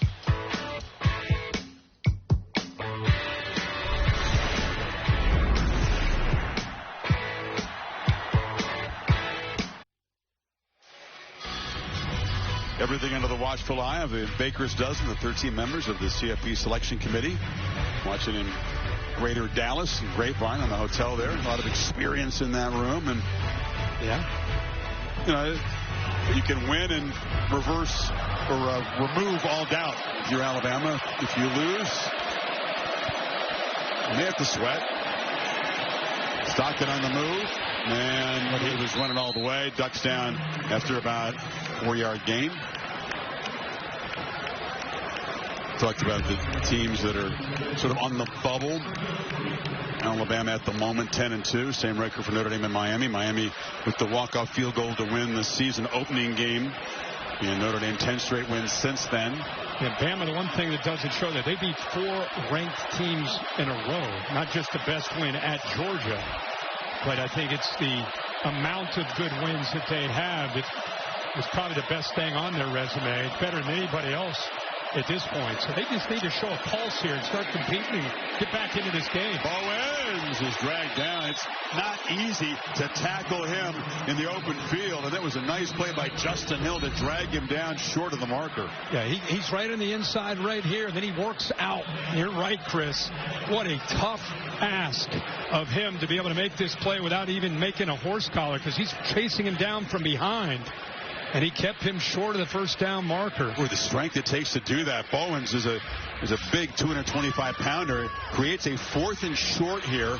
Timeout on the field decision for Kirby Smart. Do you trust your offensive line and try to keep the football with 1:09 to go, or do you risk Alabama getting a stop in the football in midfield? And it sounds great to always say the analytics say to go for it. You want to be aggressive in today's day and age, but they're in complete control of this game. It would make more sense to me to punt it away just to be safe, because if they bow up and stop you, you're giving them not just a ball at midfield with 1:09 to go, you're giving them some momentum before the half. And that's the choice Smart has made, sending Thorson out to punt. A lot of respect for the interior of that Alabama defense. Here we go. They've run the offense out there. Let's see if they actually run a play or Bama's going to call a timeout. They'll call a timeout, won't they? Now they gave him time, obviously, to make the switch. Here comes the sneak. Notre Dame got Georgia on this in the playoffs game a year ago. Kirby Smart has tried to work it on opponents, and the timeout will be taken by Georgia. Well, they tried to confuse Alabama, maybe get DeBoer to spend a timeout. It's Kane Womack, the defensive coordinator, proud of his guys for hustling back. Expect the unexpected as you prep. And, you know, they did a good job of not taking their helmets off, going over to get some water. It's a good job of being ready to respond to this. And keep in mind, because of the substitutions, obviously, you'll see the umpire, they're going to step over top of the ball. Alabama has enough time to get all 11 guys out there, to get everybody lined up. And that's the reaction from the defensive coordinator. You know, they tried to get us and we wouldn't bite. That's basically what he was saying if you read his lips. But now they're going to bring their Gunnar Stockton's going to come out. I mean, Kirby Smart's going to get aggressive here on 4th and a half a yard. Big moment. Neither coach has been afraid to take risks. That's clear. Can Bama somehow get a stop, take over in midfield, or the Dogs trying to add to this lead? That's Delp who comes in motion. Handoff, McCray, the 240-pounder, plows forward, makes it with ease. First down, Dogs. Well, we just talked about Roderick Robinson with that touchdown reception. He's going to lead the way and get just enough there of Deontay Lawson. Got aggressive, trusted that offensive line. Keep in mind, you got a backup center in Tolliver, 2 freshman guards, and they get it. 50 seconds and a half. Ball batted in the air and falls incomplete. Looked like Hill Green got a piece of that pass. Yeah, he came off the blitz from the second level. From our right, he just barely gets his hand up there as he's getting blocked. Great length you can see there. So the Dogs with 2 timeouts. They don't have too far to go to get in field goal range for Peyton Woodring. But you don't go for it like that to think about a field goal. Knowing Kirby Smart with those 2 timeouts, he's going to get aggressive, try to get this ball downfield. Good point. Let's see if he does here. They hand it off to Cash Jones off the left side. He's knocked down. Not a terribly aggressive call. Justin Hill made the stop. And for now, Smart saving the timeouts. You got quick throws to Branch on that left side. Yeah, they're not at field goal range now, Kirk. No. Pressure comes. Stockton has to throw it away. And they may have squandered an opportunity. Jordan Renaud got there. And Alabama. Chris, I don't know if he got outside of the tackle box. See if he did. Quarterback was outside the tackle box. Okay. And the ball crossed the line of scrimmage. Yeah, that was what there was a reaction from Alabama thinking, hey, did he get out? You know, Gunnar Stockton looked that way, but still seemed somewhat surprised by Bray Hubbard on that blitz. Womack doesn't think he got outside of the box, but they've moved on. They've been right on the edge with that. If you're on the edge with it, you're going to give the quarterback the benefit of the doubt. Either way, it's 4th down and Thorson on the punt. I tell you, they were not terribly aggressive as we thought they might be. I thought they really would attack. They go for it on 4th down and then really don't kind of sat on it there. Kirby questioned a bit for some clock management at the end of the Georgia Tech game here 8 days ago. Weren't terribly aggressive trying to add to the lead that time. Played a little slow. So with 15 seconds to go, Tim Tebow, the last quarterback to beat Alabama in the city of Atlanta in the SEC championship game in 2008. They won 17 in a row since Tebow and the Gators got him here in the 08 championship game. And then they came back again in 09, and Tebow had another opportunity against that Alabama team. That was Nick Saban's first SEC championship, and went on to win a national championship against Mack Brown in Texas that year. So the Capital One halftime report, Tim, Roman Harper, Jordan Rogers, Laura, just 15 seconds away, and what they'll have to talk about is Alabama needing to regroup and reboot from the end zone. Flags out as the catch is made by Marshall Pritchett. And he submarined him there with Chris Cole. That's going to be a personal foul on Georgia. He'll get 15 yards on top of this completion. Good to see Ty Simpson get up. He got hit down low beneath the knee. There are 2 fouls on the play, 1 on each team. Personal foul, hands to the face, offense number 64. Personal foul, roughing the passer, defense number 9. The fouls will offset, remains first down. Now it figures with 8 seconds to go, Alabama will run one more play and then talk about how to change things around in the third quarter. That's the obvious call. And on the right tackle, the true freshman, Michael Carroll. He's up at the top of the screen. You see the head go back of a Georgia defender. Now Alabama's just going to shut it down. No running game, just 18 yards. Before that, kneel down. And 71 total yards of offense. The Dogs defense suffocating. Touchdowns set up by a blocked punt and an interception. And it's Georgia trying to beat Bama for the first time in an SEC championship game, up by 2 scores. Laura has Kirby Smart. All right, thank you, Chris. And, Coach, you know as well as anyone, no lead is safe in this game. How do you hold on to it in the second half? Play really good defense, hang on to the ball, and don't turn the ball over. They're really good at getting turnovers and win the line of scrimmage. I mean, you got to win the game up front, and we need to win the game with the line of scrimmage. All right, thank you, Coach. Thank you. Let's go to Holly Rowe and Kalen DeBoer. Well, Coach, you talked about the importance of time of possession. What can your offense change just to sustain some drives and get some momentum? Yeah, there's a couple easy plays. We just got to make those. And obviously the takeaway, is big. And we've given them field position 2 times. That's where the 14 points come from. What do you say right now? Keep playing. We get the ball to start the half, and it's a 4-quarter game for a reason. Thanks, Coach. Yep. No panic, but Simpson must improve a lot on a 5 for 12, 53-yard and 1 interception performance. So the game with the Capital One halftime report will come up next after these messages. You're watching the SEC Championship on ABC.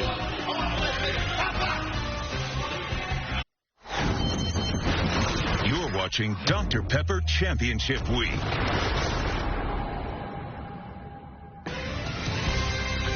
Buckle up for the second half of the SEC Championship on ABC, presented by Dr. Pepper, part of Dr. Pepper Championship Week. Dogs up 14-0, but no lead has been safe in this head-to-head, and Kirby Smart knows that very well. Against Alabama, when leading at half, he's 0-3, and that includes the national championship game in this building when the Dogs were dominant, led 13-0. Remember before Nick Saban made the quarterback change, bringing on Tua Tagovailoa, came back and won it in overtime. The IHG Hotels and Resorts first half stats brought to you. And this is a similar stat line for Alabama's offense as that championship game years ago. When they made a switch. Yeah. Obviously not going to do that tonight, but they do got to get their passing game going. They try to run the ball, averaging 1.9 yards a carry. They've got to obviously, at this point, down 14. This is where they're going to have to rely not just on Ty Simpson, but the offensive line to do their job. And more importantly, the receivers. They're not getting separation. They're not getting open. Ty's back there holding the ball often. But to think Jeremy Bernard would only have 1 reception for 4 yards in the first half. Their most versatile weapon. No parts so far. But Georgia's defense now in the last 14 quarters has allowed a total of 22 points. That includes games against Texas and Georgia Tech, which have been lighting it up on offense, and, of course, the first half here against the Crimson Tide offense. Yeah, this has been an offense just trying to find an identity in the first half. By the way, a lot of this has to do with good Georgia defense. Bolden there with a fingertip touch. Everett with the big interception here on a 3rd and short. Simpson just trying to be perfect there and aim the ball. He's got to try it. They got to find a way. Ryan Grubb's got to find a way to get Ty Simpson in that zone that he was in Athens. But it's a very different Georgia defense, playing much better at all 3 levels, much more connected, much more physical, and much more aggressive in their approach. See if they can finish the job. Play fake on first down. Simpson on the move. He's got Latsir Brooks. I mean, look at that. Talented wide receiver with nowhere to run as Rashawn Dinkins ran him out. I mean, there's just nowhere to go. And again, Jenkins was the guy we talked a whole lot about, the last time these teams got together. That time he's in right now. He's kind of that nickel. They've got some injuries at that spot with Aguero down. Aguero not really healthy with it as a club, so showing the depth, right in position, no yards after the catch. Big goal of Georgia today. So Ryan Grubb so often he can look 1 step ahead of the D coordinator as a play caller. He was at times in the first meeting, not tonight. Simpson backs up, pressured, retreating way back inside the 10 and just launching on the sidelines, incomplete. Ran out of time, Kirk, and then really ran backwards, at least avoided a monstrous sack. And they brought a couple blitzers here and here with Thomas, the safety coming from that 3rd level. Good job of being picked up, but you can see on the left side there, Proctor, the left tackle, he gets pushed back into the face of Ty Simpson. Simpson was just trying to get out of the pocket to get rid of the football. It's a 366-pound tackle getting shoved back into the quarterback. 3rd down has been a problem. It's a problem here. Simpson's going to be sacked.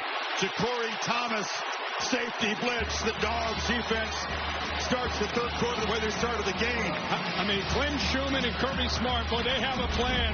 They show blitz here. They drop. They end up coming from both these same blitzers as the previous play. Wilson, a linebacker. Thomas, the safety. Just don't quite have the numbers to be able to pick it up. And a heck of a job there by Georgia. Boy, just setting the tone to this second half with a 3-and-out. This defensive resurgence, not unexpected because of the brilliance of Smart and Glenn Schumann, but this was a team that was diced up by Tennessee, Ole Miss, Alabama in the first game, and has been suffocating. Zachariah Branch has room to run. Branch dives down near the Alabama 40. And Georgia set up in beautiful position after the sack and the punt. Well, they could not have designed this any better. This is what you missed if you're just tuning in. A block punt in a fairly low-scoring game early. Georgia able to capitalize, able to throw a touchdown pass to Roderick Robinson. There's the tip ball that was picked off by Everett. They turned that one into a touchdown, so they're up 14. And really felt even bigger than being up 14. Looks like Justin Jefferson walking off the field after that punt. Being helped off the field. A heavy limping. Important part of the linebacking core plays special teams. And now again, it feels like Alabama's defense is up against it to avoid going down 3 scores. Totally agree. With the way their offense is playing, they just cannot afford to get down 21-0 right now. 24-yard return by the electric Mr. Branch. Frazier, short gain. Does Georgia look like a football team that you want to see placed across the bracket from your favorite team when it comes out tomorrow? No. I mean, are you kidding me? No, the way they're playing D right now. Hey, that's a credit to Kirby Smart, Glenn Schumann, the entire offensive and defensive staff. In this world of NIL and portal, you know, it's sometimes tough to develop guys, but this team is clearly been through a lot, and they sure have grown up. Playing their best ball late in the year. Stockton pump fakes, now checks it down, and quick short completion to Frazier. Resilience, you know, hard to kill because they have fought from behind so often, and that resilience, boy, how important is that when you get to the postseason, having to come through tough times? Ohio State was battle tested a year ago. Yep. They made their run. Yeah. It's tough to go through those tough times. You're hoping to win through those tough times, which they were able to do to find ways to win in the fourth quarter. But they are a hardened team that is playing with a lot of confidence. Stockton, Branch, known for his electric big plays, makes a short gain, first down in front of Jackson. How often do you see this? Quarterback makes a throw on third down. I was wondering what he was doing. Did he not like to throw? But he was making sure there wasn't a fumble. He wanted to make sure that ball's not out. I mean, how many times do you see a quarterback make a throw 12 to 8 to 10 yards downfield? It's up. I got you, just in case. Georgia playing with a little tempo now, trying to build momentum. Pump fake. Stockton. Sideline route. Catch made by Lawson. Lucky. Everything working for Mike Bobo in the offense right now. It's first and goal. That's a good job of selling the quick screen to Zachariah Branch. Watch a little shoulder. And now you go deep to take this safety. And then you go the rail route down that sideline to Lucky. Nothing you can do there really to defend it, because if you're going to come up, you got to react to one Branch being out there. The safety's got to react to the deep threat, and it's a nice bubble right there. And a heck of a throw. Good job of selling it there by Gunnar Stockton. Kirby Smart Kirk has lived the pain of those surrendered leads against Alabama in the second half. Determined to build on it right here. Ball batted down. He was trying to find Taylor on a slant. Bill Green got a hand on it. That's a touchdown. That's a walk-in touchdown. I don't know. If he doesn't make that play, that is easy touchdown here to the true freshman Taylor. Good effort there. Nick Hill Green got up, climbed the ladder. And again, if he doesn't bat that down, we've seen him do that a couple times. That's a touchdown with a bust on the back end there.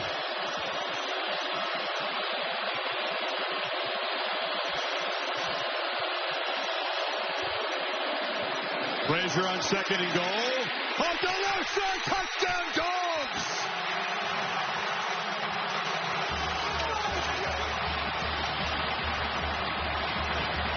Perfect start to the second half for Georgia. set, force a punt, short field, punch it in.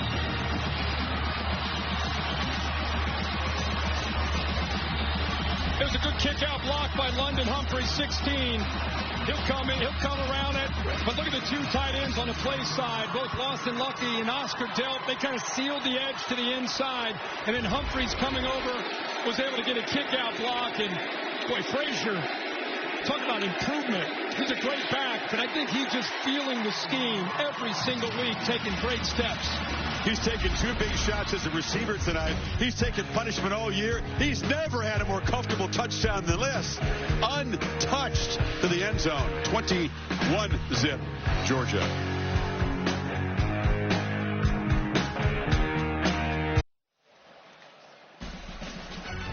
When we're done in Atlanta, the scene shifts to Charlotte. Tony Elliott and the Virginia Cavaliers trying to win their first ACC title since 1995.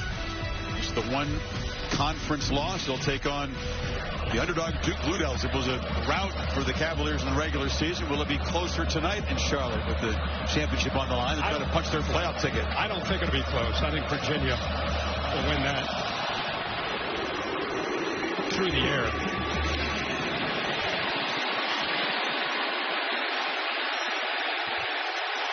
Helmet ripped off. Monsieur Brooks on the return. Big picture. ACC champion to get one of the final 2 CFP spots. Tulane punched their ticket. Knocking off North Texas. JMU, Sun Belt champion. Duke, even with the win over Virginia tonight, may be on the outside looking in. They have 7 wins coming into the game. And Duke has no shot at getting into the CFP, and they shouldn't at 7-5. If they win an ACC championship, it's a great accomplishment, but they'll not be in the CFP. Congratulations to Boise State. Another conference championship. Bama backed up at the 13. Backed up 3 touchdowns. Again, a first down run. A.K. Deere off the left side. And the freshman wrestled down after a short game by Raylan Wilson. Laura. Well, Chris, as you know, Kirby Smart's big emphasis this week was winning third down defensively. He remembered that first game they played against Alabama, where Alabama was 13 for 19 on third down. Tonight, 1 for 6. Totally different deal. And Glenn Schumann has consistently emphasized this on the sideline, win third down to his defense. That's a good point, Laura. They're winning first and second down, too. Exactly right. Which is putting them in third and long situations. Simpson really eager to avoid another one of those right here on 2nd and 5. Little confusion. There was no one to hand the ball off, and he just slides down. Wow, things are getting worse by the second. Keep in mind, you're playing with the freshman back. You got Daniel Hill, 4. He's got some experience, obviously, but 0. A.K. Deere probably has a very bright future, but he miscommunication there with he and Ty Simpson. Boy, 62 total yards of offense, 4 first downs, 1 by penalty. Better off throwing it away right there and took a 5-yard loss, and here comes another one of those third and longs. And here comes the pressure. Comes the blitz.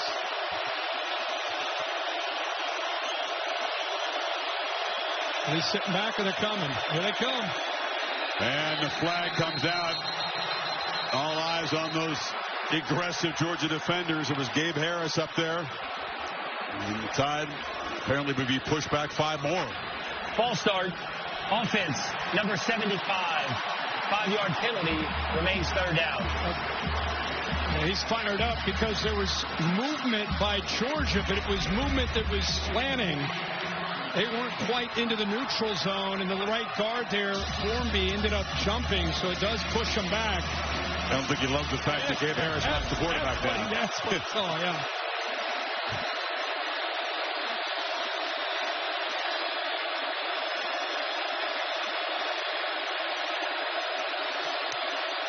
Simpson looking to launch from the end zone. Underneath. Pritchett, long way to go. The tight end is going to be knocked down well short of the first down. And that Dogs defense, with Chris Cole making the stop, gets off the field again. Is the Kobe Dean out there? Is Jalen Carter out there? I mean, this looks like Georgia defense, right? They're living up to the standard of the Kirby Smart era defense when it comes to winning the line of scrimmage, running to the football, playing with so much confidence. So often this year we ask ourselves, is this the Georgia defense when the Vols and the Rebels were moving up and down the field on them? Had to grow up. They have. And Branch with the big return last time backs up for a fair catch at the 33 to 46-yard boot. There he is. Ugga 11, known as Boom. Big fella.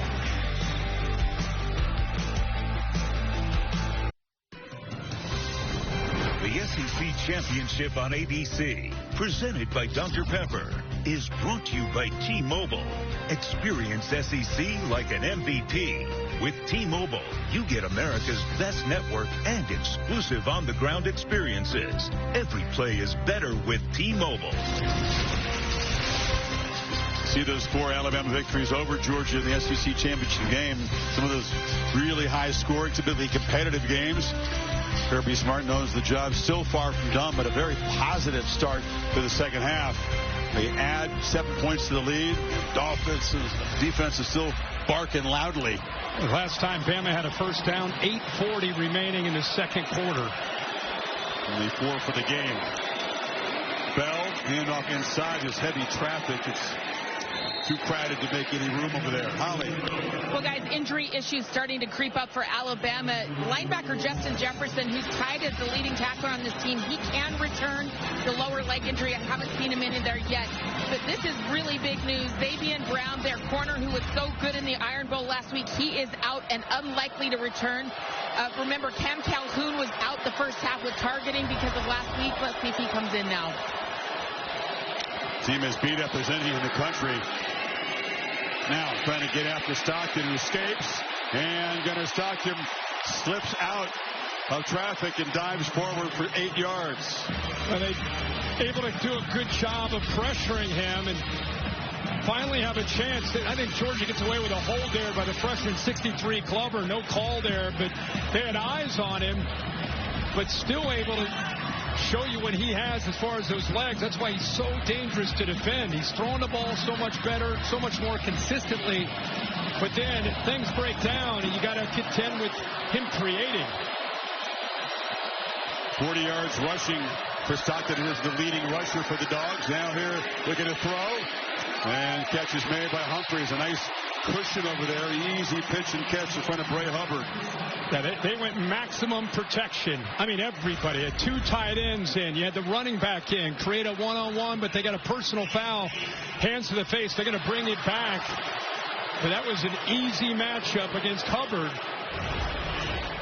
They missed a hold a couple plays back, but this time they get hands to the face on 63, who actually held. That's Glover. This time they'd see that right hand getting up there on Tim Keenan. It's nasty in that pit. It sure is. Big glove shoved in your face. Face mask scraping across the front of it. Nullifies the big gain and sets up a 3rd and 17.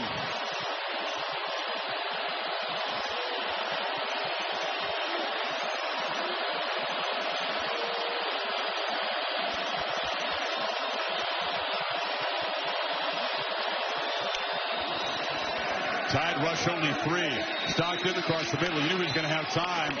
8 dropped in coverage, though. The completion to Bell is short of the first down, and the Dogs will punt. What did Bama catch a break with that hands to the face? That's an easy first down. And not only is it a first down, new set of downs, but the clock, which is the enemy right now of Alabama, they would have continued. Kirk, this is an Alabama offense that, although they do create explosive plays really slow. Their average seconds per snap, 120th, I think, in the country. They average, 6.6 plays per drive, so methodical long drives is what they've been known for. Going to have to pick up the tempo to try to get back in this game down 3 scores. That punt will bounce into the end zone. 5:40 in the 3rd quarter. Georgia defense pitching a shutout in Atlanta so far.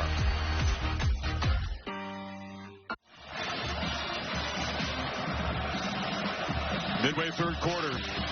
Dogs shutting down any attempts by Alabama to run the football. They've gained 24 rushing yards. You factor in the sacks. They have net 8 rushing yards.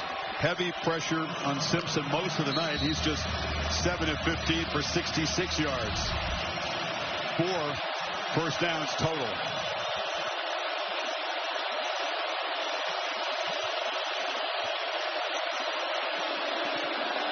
Play fake.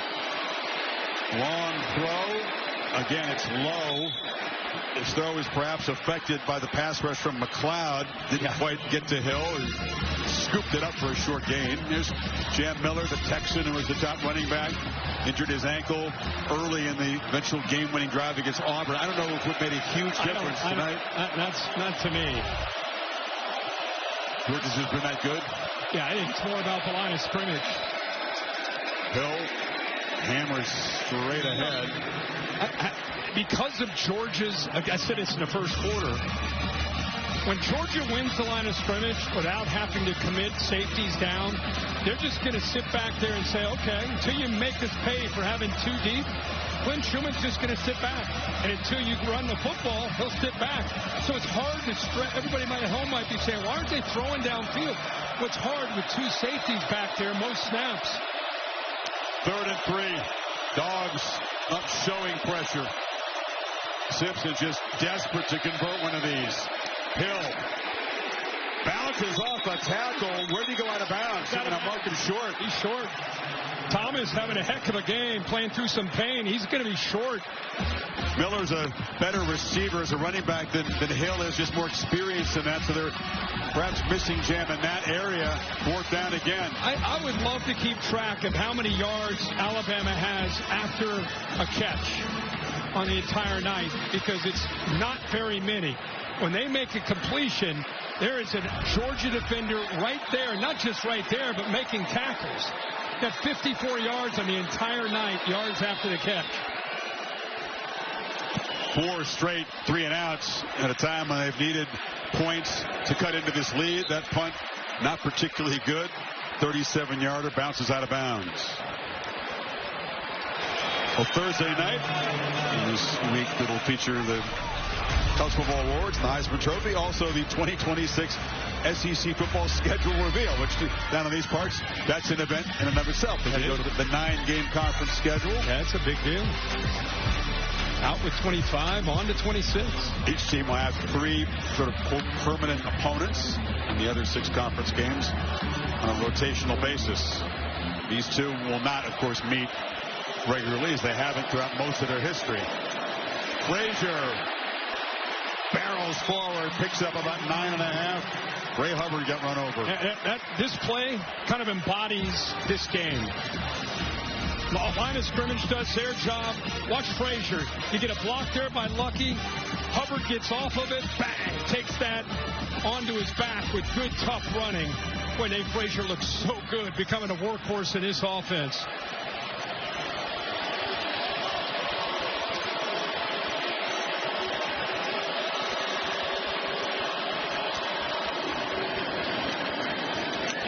So many coaches, preach physicality, hear it every week, but Kirby Smart lives it. He talked this week about how much they hit. We don't just get checks, we hit as well, and if you don't like it, you can leave, and when you leave, you want to watch where those guys transfer to. You want to put them on a schedule.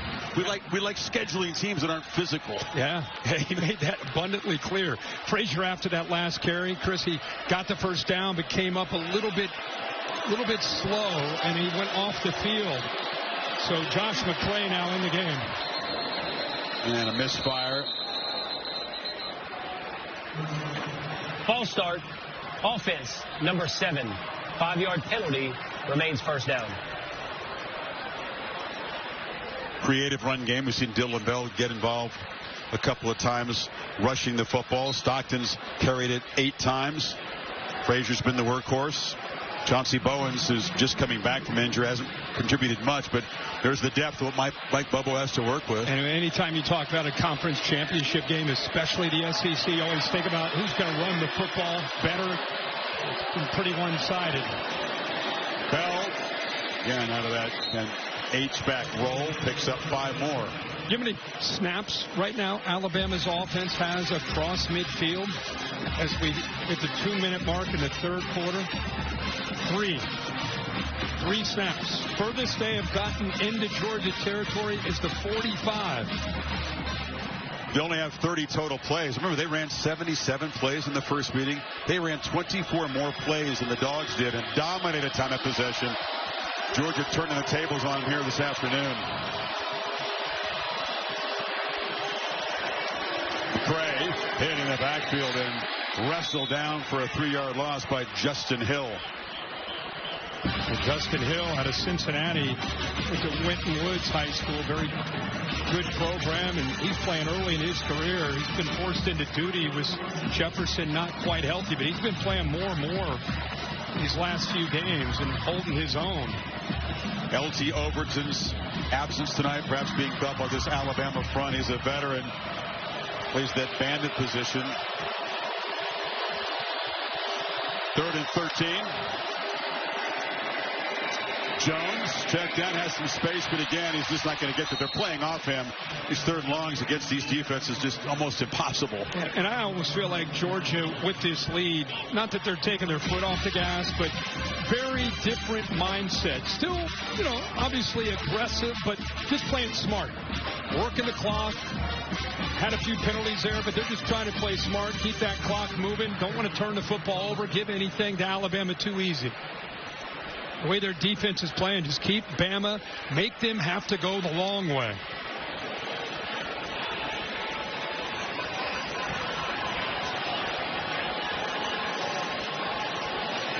Working the play clock all the way down before Thorson boots it high with backspin. Adams makes the fair catch at the 8-yard line with 10 seconds to play here in the 3rd quarter. Allstate bus is here. Sam keeping us comfortable this afternoon. What's the Allstate good hands play? Let's look at Texas Tech. They finished off a remarkable year. What an interception. Really a turning point in the game. It was still somewhat close. That was a big one. Entire defense. Roberts with that interception. Texas Tech dominating BYU for a 2nd time. Beat him at home, and this time in Arlington. Joe McGuire and the Red Raiders, congratulations. Going to get a top 4 seed, I would think, and a bye. What a year. No doubt. Interesting to see how they do in the playoff. Can't wait to see them match up against the Big Ten or SEC team. That's what they've wanted. Wide open. And check it down to Caleb Edwards, the tight end. Very rarely has an Alabama receiver caught a pass with open space around him. But on the final play of the 3rd quarter, the Tide pick up 21, trying to get this drive going. Alabama hasn't been shut out in a quarter century. It's the Dogs 21-0. Back after this message, and we're your local ABC stations. You're watching the SEC Championship on ABC.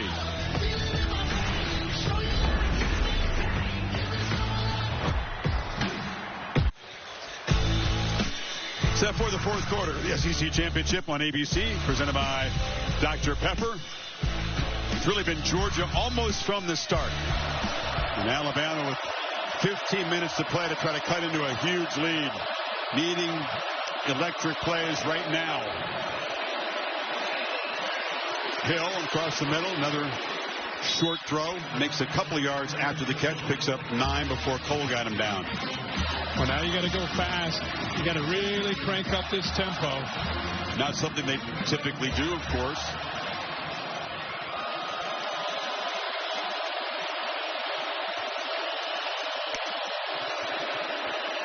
Pressure comes. Simpson swallowed up. Quintavious Johnson. That relentless pass rush tonight. The flag down, by the way, in the defensive secondary.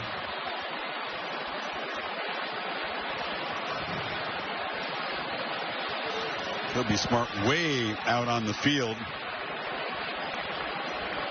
Had the words with Danilo Jones, one of his corners. After the play, personal foul, unnecessary roughness, defense, number 15. 15-yard penalty will be added to the dead ball spot. First down, Alabama. Very costly. That's on Judge. Chris, I just want to show you the importance. You see it all the time. Quarterback's pointing out the mic and which way you turn the protection. The offensive line turns this way.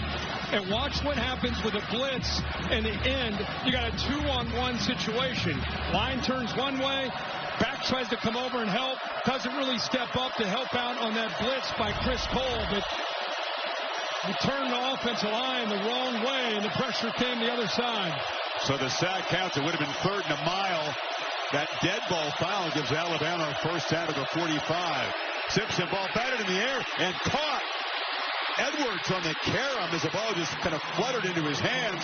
Bama needs every break they can get. It was tipped by Everett. Man, that's about the first break they've gotten tonight. Blitz off the right there from the corner. Everett, ball goes in the air. The way this night's been going, you'd think that C.J. Allen or Raylan Wilson would have picked that off, but they catch a break with a freshman Edwards with a heads-up play. Another short throw over the middle and pick up about 4 to Hill. Yeah, Georgia's keeping everybody back. Go back to that penalty with DeMello Jones. This was after the whistle. Obviously, that's what made Kirby. You saw Kirby over on the sidelines jumping up and down. That was what he was frustrated with. Not just the penalty, but one of his players with a 21-point lead doing it. The thing you just can't do. It's a mental error. Horton jawing, but they're always going to get the retaliation. Oh, dropped by Hill in the flat. You're definitely seeing the absence of Jam Miller come into play here. He's just an accomplished receiver out of the backfield, a trusted target for Simpson. Hill, that's not his natural role. No, not at all. And, you know, some of the other backs that are younger, but the tough part with them is when it comes to the protection. Time it's a classic case of Hill just hearing footsteps, looking upfield before he's able to catch it. It's 4-down territory for Alabama. Needs 6 on 3rd.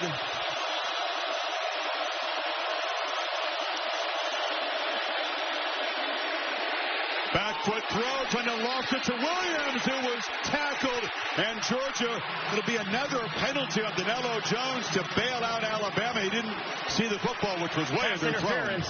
Defense, number 15. 15-yard penalty from the previous spot. First down. And pressuring Ty Simpson. Every single time he throws the ball, this time it's C.J. Allen in his face. That's why there's nothing on the ball. And how often do you see it? The corner that gets out of phase. Ball's underthrown. Williams trying to work back. Gets hands on him. Doesn't turn to look for the football. So an easy penalty there on pass interference on the Dogs. So 2 penalties on Jones, setting up Alabama as they finally try to dent the scoreboard here. Quiet night for this guy, Bernard. Simpson took a look that way, now launches down the middle end zone, incomplete for Brooks. Everett was coming across in coverage. Did he get a piece of that pass? Well, I'll tell you, Ty Simpson did a good job of selling that off to his left.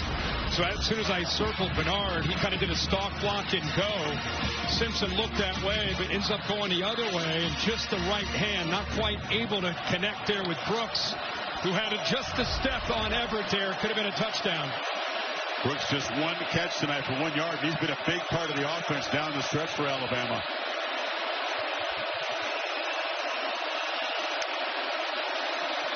Pressure again. Lost it toward the end zone. Williams could not come up with it. Defended by Ellis Robinson. Now they keep bringing blitzes, and until you make them pay for it, they're not going to get out of it. One-on-one, can you beat them? Ball's there. Ryan Williams just drops it. Right there, right through his hands. I don't feel like he's ever been a natural ball catcher. Like he just doesn't seem to have those natural hands. Earlier this year, the ball would be going through his hands into his chest. That time it was right where it needed to be. And it just went through the hands, and they missed another opportunity. Would have been a good catch for the play they needed to make. He's had 8 drops in this season. That's a lot. 3rd and 5. Underneath, it's Bernard, who never drops the ball. Working free. Jeremy Bernard still running. He will score. Touchdown, Alabama on the board, finally. Well, you were calling for Ryan Williams last week. I've been calling for Jeremy Bernard tonight just because he could do that. He could be arguably their best football player on the Alabama roster. You got to just find different ways. This time they use motion, try to get him into the screen, the middle screen. That play right there on K.J. Bolton, the stiff arm. And then Dalen Everett, another stiff arm. 91-yard drive, Kirk. And they did play with emergency in tempo, only took 2:37. Now those two major penalties on Jones played a huge part, but suddenly it's back to a 2-score game. Bernard finally announces himself as an impact player in this game when he won 7 dogs. 12:33 to go in Atlanta.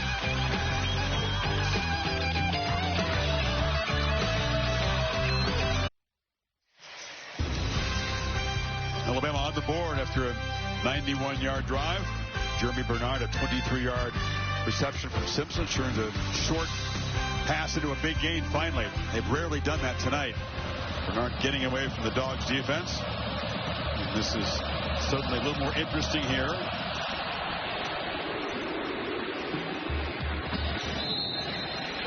Players Spotlight brought to you by Tecovas. The center was the focal point with Drew Bobo out tonight. How's Malachi Tolliver done? You know what? He's done pretty well. You lose continuity when you lose a veteran center.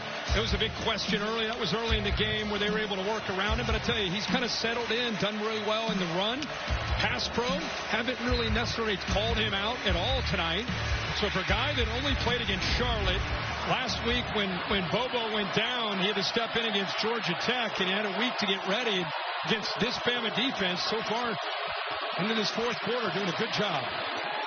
Stockton on the move on first down. Sideline pitch. And Branch works his way back and dives forward for a 7-yard gain. Anybody that's watched Georgia football knows that when the fourth quarter comes around, Gunnar Stockton has played his best football. In fact, he's done so well in the fourth quarter that the coaches have tried to encourage him. Hey, man, trust it early and let it go. We don't want you just to be that aggressive guy in the fourth quarter. Some of that's been in Knoxville and against Ole Miss where they've had to get aggressive and play with some urgency. But, man, he plays at a different kind of speed in the fourth quarter.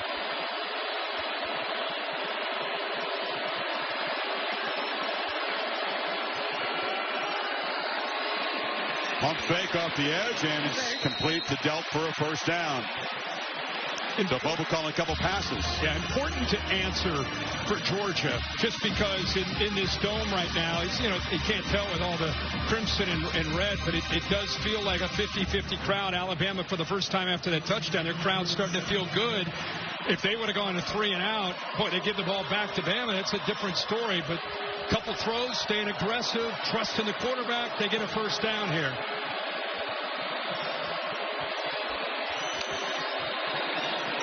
Bell coming across. Stockton faked it to him, and he'll be hit by Keenan for a loss. Kane Womack, the defensive coordinator from Alabama. Anytime you see motion with Dylan Bell or Zachariah Branch, it's either going to be a jet sweep or it's going to be a quick throw. It's just an extension of their run game. He had 9 Crimson Tide defenders flying downhill. Nowhere to go that time for Bell. Keep in mind, Holly told you Xavier Brown is out of the game. Damani Jackson opposite of the true freshman to John Lee on the outside. Keeper. Stockton lowers the shoulder and falls forward. Hill Green right there. You got to keep an eye on that. That's a tough hit right there. That's the risk you take with this +1. It's a tough thing for the defense to deal with because you got the running back leading the way, Nate Frazier. But that's the big hit there by 41, right on the head. Stockton was fired up. He was talking to one of his offensive linemen after that play. He's taken a few big hits here these last few plays. Need 4 on third down. Keep the drive going. Trying to scramble for it. Not going to get there. He was closed down. Keenan made the tackle. Rusa got there and forced the issue. And the Tide do get that stop you're talking about. Boy, Chris, this is remarkable here on this third down. And he's not necessarily known for his ability to rush the quarterback, but look where he's lined up on the right side. He comes all the way over. If he doesn't make that move that was designed for him to come around on that twist, but he keeps the edge of the defense against a very mobile quarterback. What a play. So Georgia got 1 first down, used 3 minutes of clock, but will now give it back to Ty Simpson with 9:18 to play. Thorson is just an animal punting the ball.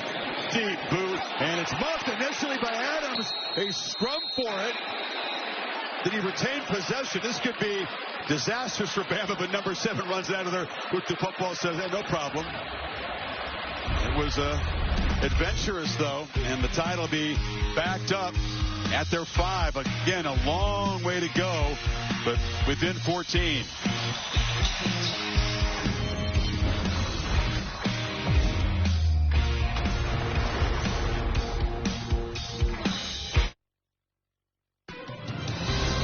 The SEC Championship on ABC is presented by Ice Cold Dr. Pepper. College football, it's a pepper thing. And in part by IHG Hotels and Resorts. Georgia dominant through the first 3 quarters. Alabama has a fourth quarter touchdown. Inspired, emotional Georgia defense. Tide went 91 yards on them last time. And C.J. Allen, the enforcer, the leader, reminds me so much of Nakobe Dean when he mentored his defense. Same kind of personality, number 3 in the middle. Tide 96 yards away. And Simpson underthrows Edwards. On his back again. And he's trying to give his receivers enough time to run their routes and separate. But these offensive linemen are getting pushed back right into his face. And not even blitzing on that one.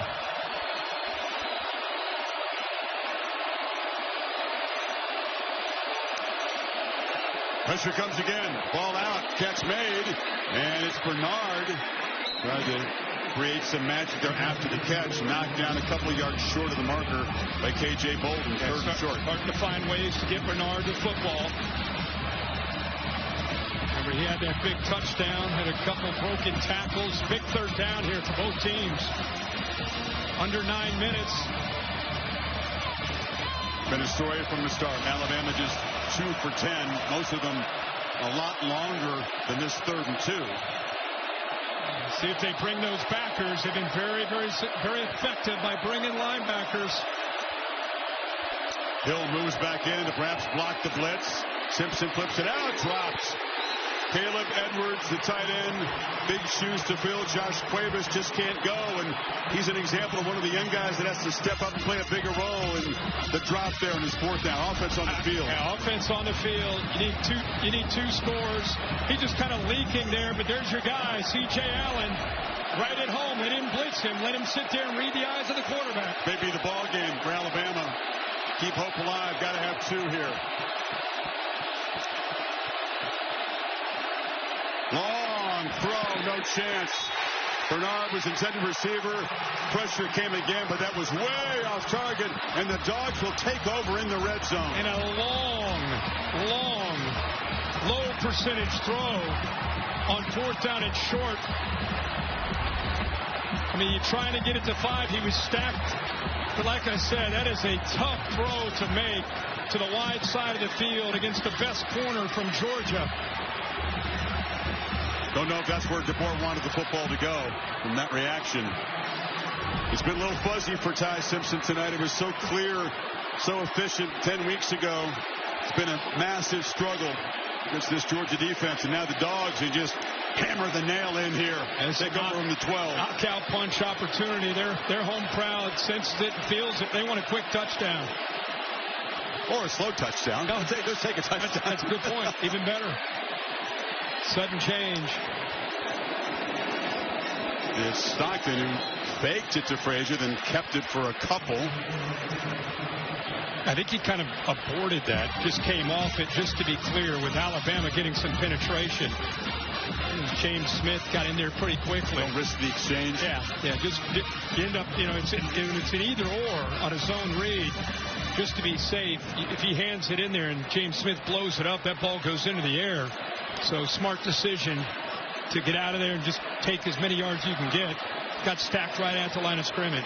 You're right. The crowd does want a knockout touchdown, but even a field goal makes it a 3-score game. And Kirby well aware of that. Ooh, Frazier smacked hard and driven back by Deontay Lawson. Yeah, just want to say something about Deontay Lawson. Just a 5th-year senior out of Mobile with the Mobile Christian. We've been sitting down, you and I and our crew, for 5 years with him. One of the guys you pull for. He's been through some injuries, some adversity, and really the glue. As the Nick Saban era ended, And the new era began with Kalen DeBoer, having him in the middle as a leader that's kind of a quiet, humble guy. He became a more vocal leader. Great play there.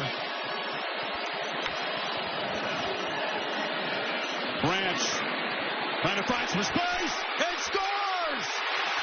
The Dogs deliver the dagger.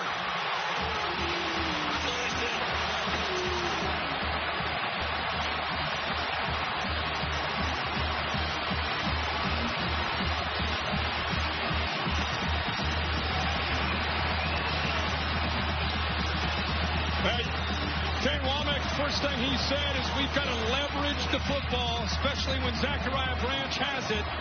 We can't give him space. Pretty good effort here by the block by 7, Lucky, but watch his instincts right there. Foot in the ground, stop and start, and then the acceleration. As good as anybody, if not the best in the country, but just the natural instincts as a ball carrier after he makes the catch. So dangerous. Give the assist to Lucky with that block in front of him. The way that Branch has evolved, he was kind of a secondary weapon, kind of a jet sweep, bubble screen kind of guy. They really featured Colby Young early. He got hurt.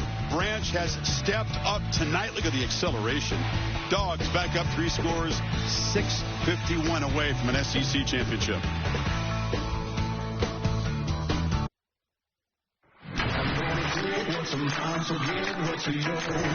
Yeah, one shot, one opportunity. Give me some.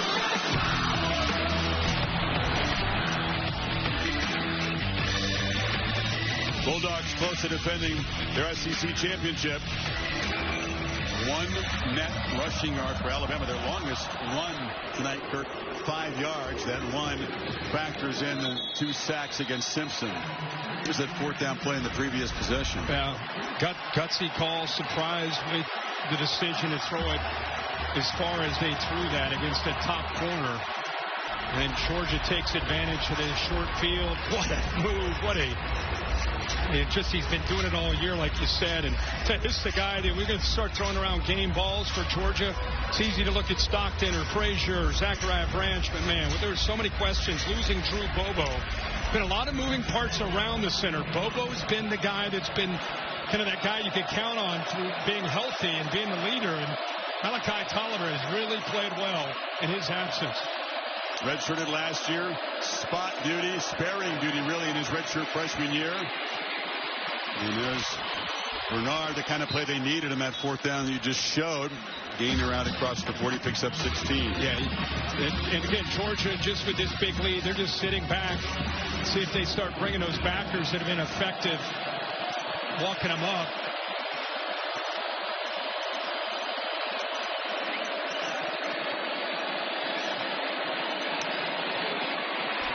Catch made just short of the marker. And Jones drives Bernard back. They're just rushing forward, dropping 7 into coverage.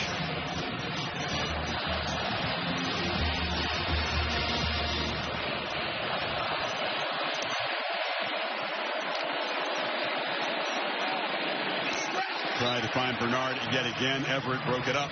Yeah, I think there are people watching right now, and I think if you're a Miami fan, I personally think Miami's going to be in because I think BYU's loss a second time to Texas Tech could ultimately impact them.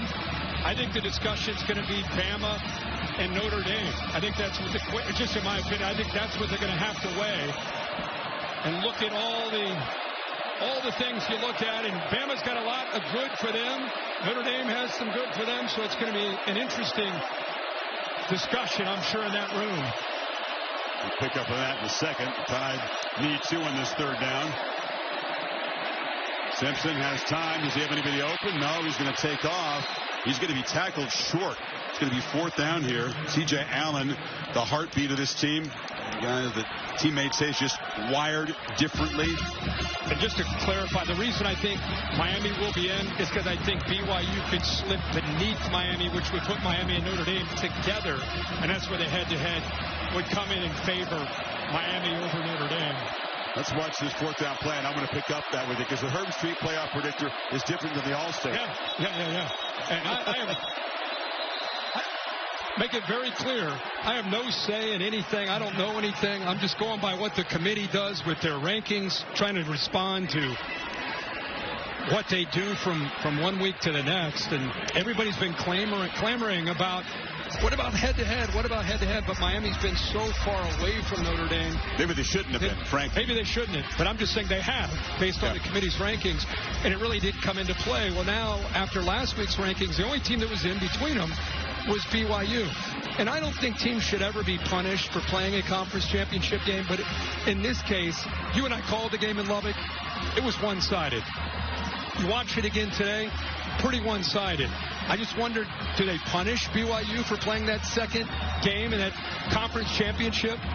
Or do they keep it? I don't know. I mean, that's what they have to figure out. Yeah, we'll watch the fourth down play.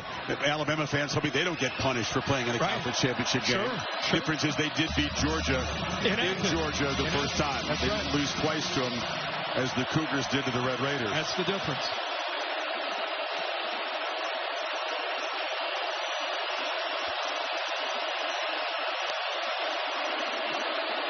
Simpson, and they work hard to find Edwards, who releases late and converts the first down to the 41. Good job of staying, kind of riding that, caught the defense's attention, started to commit towards that, looked like a dive to Hill, and he did a good job of reading the defense, then pulling it out and just leaking that freshman. Did not run on the play. Please set the game clock to 5 minutes and 15 seconds. And please set the play clock to 40 seconds. Both the game clock and the play clock will start on my signal. He did a good job of riding that to safeties. Linebackers came down. He's able to slip it out to Edwards for that first down.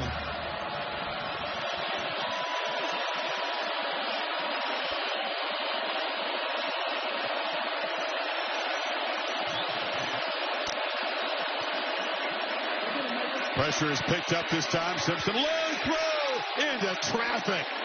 Dangerous pass attempt. K.J. Bolden was patrolling the area. Kirby knew they were that close to a pick. And Ellis Robinson won. Watch him. He's reading the quarterback. He doesn't even go with the receiver. He's got a safety over top.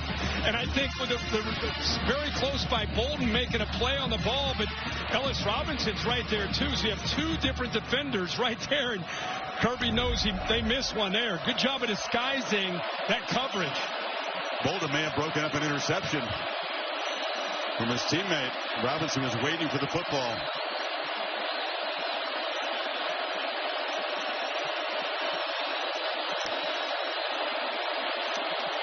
Simpson has some space. Can he get the edge? He could not escape Zayden Walker, the young edge rusher, to lose 5. He lined up over the center right here, and then he just watches him. He's just spying. I mean, I don't know what kind of that's a linebacker edge defender. Got to be a 4-5, right? I mean, that is speed chasing down Ty Simpson. We saw Ty Simpson last week show some wheels. Looked like he was running with ankle weights on there with Zayden Walker chasing him down. He's very proud of his scrambling ability. He says he's a very good athlete, but taking some punishment today, not able to escape that time. So 3rd and 15. 2 plays to get the yardage. Short throw, Bernard. And it's a second throw downfield to Daniel Hill. A trick play. Hill rumbles downfield into Georges with a pass and then the lateral across the field. That's incredible. They brought 6. Once again, Simpson gets hit. They brought one more than they could handle, so he gets hit. What a job by Bernard, who was a Wildcat quarterback in high school, and did a good job there, not just throwing it, but leading him. Made sure it was a backwards pass. Now end zone for Bernard over his head. They've been all over number 5 tonight. Ellis Robinson in coverage that time. He does have the one kind of explosive play you see from either side tonight. Georgia doesn't have a 20-yard play. Bama's just got the 23-yard touchdown play from Bernard. Longer than 21 yards. Yeah. That kind of grinding game. They both sides, but especially for Alabama, yards have been very, very tough. And they tried to run the ball, but just have not. They've been running uphill against this front from Georgia. Simpson, the tear off his hands. Every single time he drops back to throw. Remember, this is the same teams that played, 10 weeks ago or however long ago it was, and we all marveled at the job Ty Simpson and his offensive line did, went into hostile territory. They converted on third downs, especially early in the game, the first 8, but he had time. He had a clean pocket. Tonight, 18 pressures in this football game. Every time he throws the ball, he's got somebody in his face. Like most college quarterbacks, Simpson's numbers are far, far worse when he's under pressure. He's just so efficient with a clean pocket. It's actually a pretty startling difference. And tonight it's been a big, big factor. Just has not been able to make quick decisions and clean throws when he's been harassed. That's one for Williams was way short. Yeah, and I think when you have that kind of success as a defense, Kirby talks about this a lot. Glenn Schumann, they're not always caught up in how many sacks did you have. They have 3 tonight. They don't care about sacks. They care about affecting the quarterback, which they have done almost every time he's dropped back to throw. 4th down and 10 here.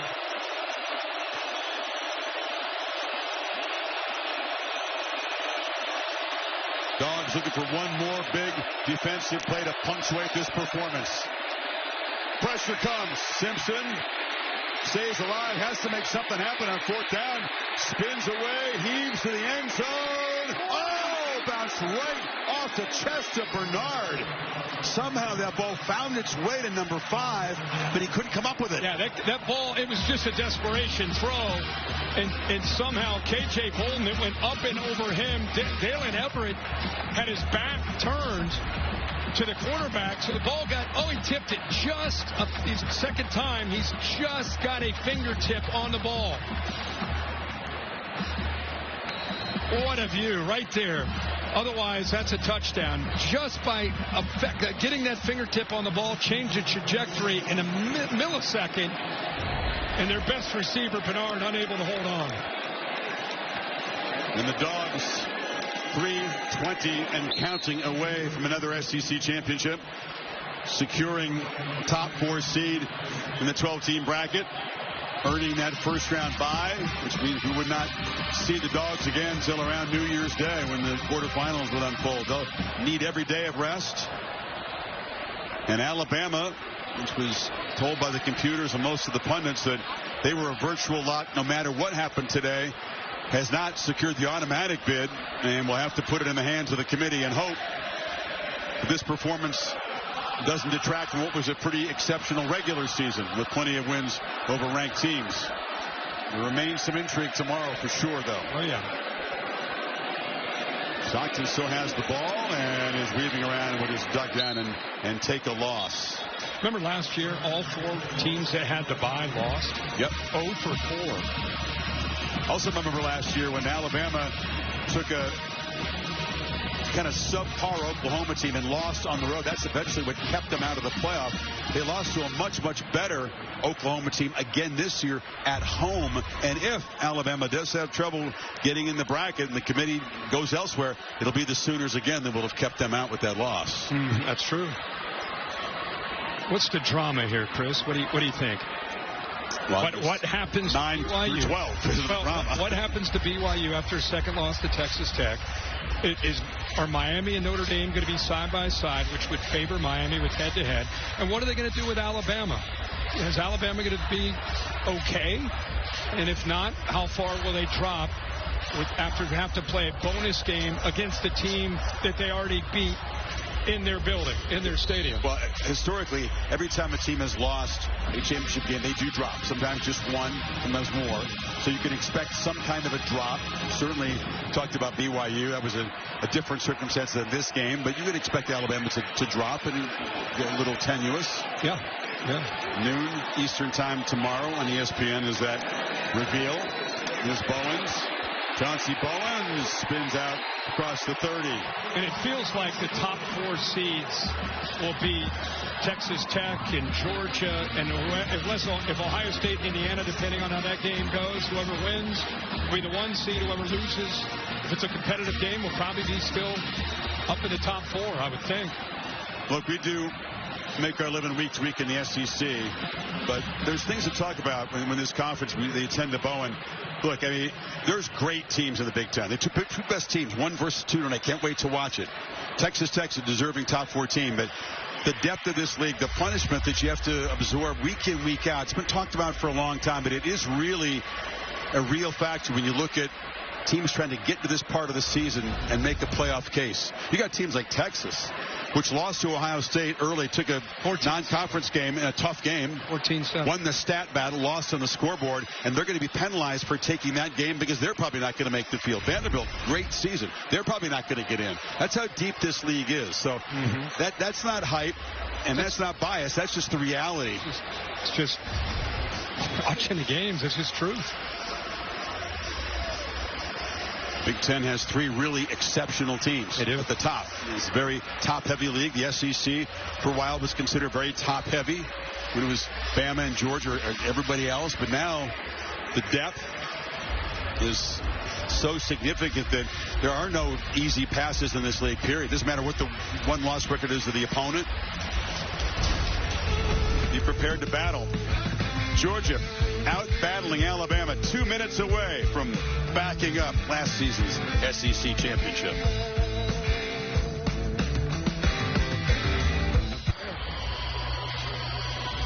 Two minutes from trophy time here. I'll have that for you after the game, the SEC championship game trophy. I'll have that for you here on ABC. Tough one for Ty Simpson. His younger brother, by the way, Graham Simpson, won a 3A state championship in Tennessee, throwing for 566 yards and 7 touchdowns. Wow. Ty said, could you just save some of those yards and touchdowns for me? The different story of the Simpsons. As Ty's going to come up short, unable to match the brilliance of that first performance in Athens. It took all of what he had there to come out of there with a win, and Georgia was determined to make him really uncomfortable tonight, and they did so. Congrats to Kirby Smart and the Georgia Bulldogs. You know, we've been around their team all year. They've been known as a resilient team.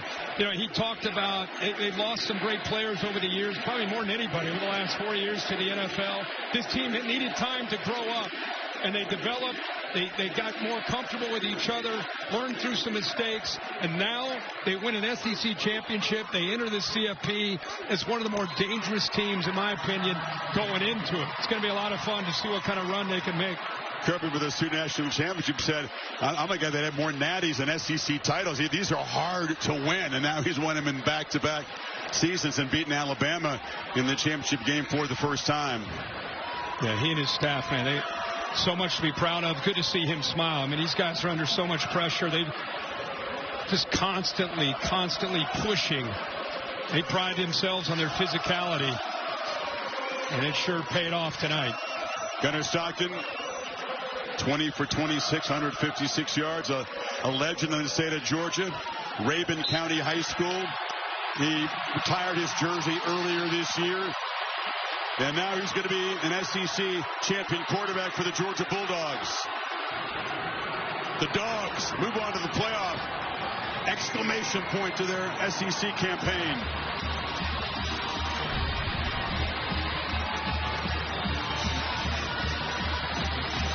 And let's hear from Kirby with Holly. Well, Coach, how sweet is redemption when it comes with an SEC championship trophy? Well, it's not about redemption. They got a great program, great head coach. It's about our team tonight. These guys have been told and touted, and since that last game, they can't beat this team. Our team was really physical tonight, played an excellent game, really proud of them, and proud for these Georgia fans, man. Your defense rose up and put on one of the best shows of their season. How did they do it? -3 yards rushing allowed. Trey Scott, Lynn Schumann, Thacker, T-Rob, Dante, that defensive staff's incredible. And that's Schumann and them's defense. That ain't my defense. That's Schumann and them's defense. Incredible job. Coach, you've said all season this is a team that cannot be killed. How does this give you some momentum moving into the playoffs? Well, we got to keep getting better. We got a lot of young players that stepped up tonight. We had a lot of injuries. They had a lot of injuries. Proud as hell for this team. Thank you, Coach. Let's go to Laura with Gunnar Stockton. All right. Thank you so much, Holly and Gunnar.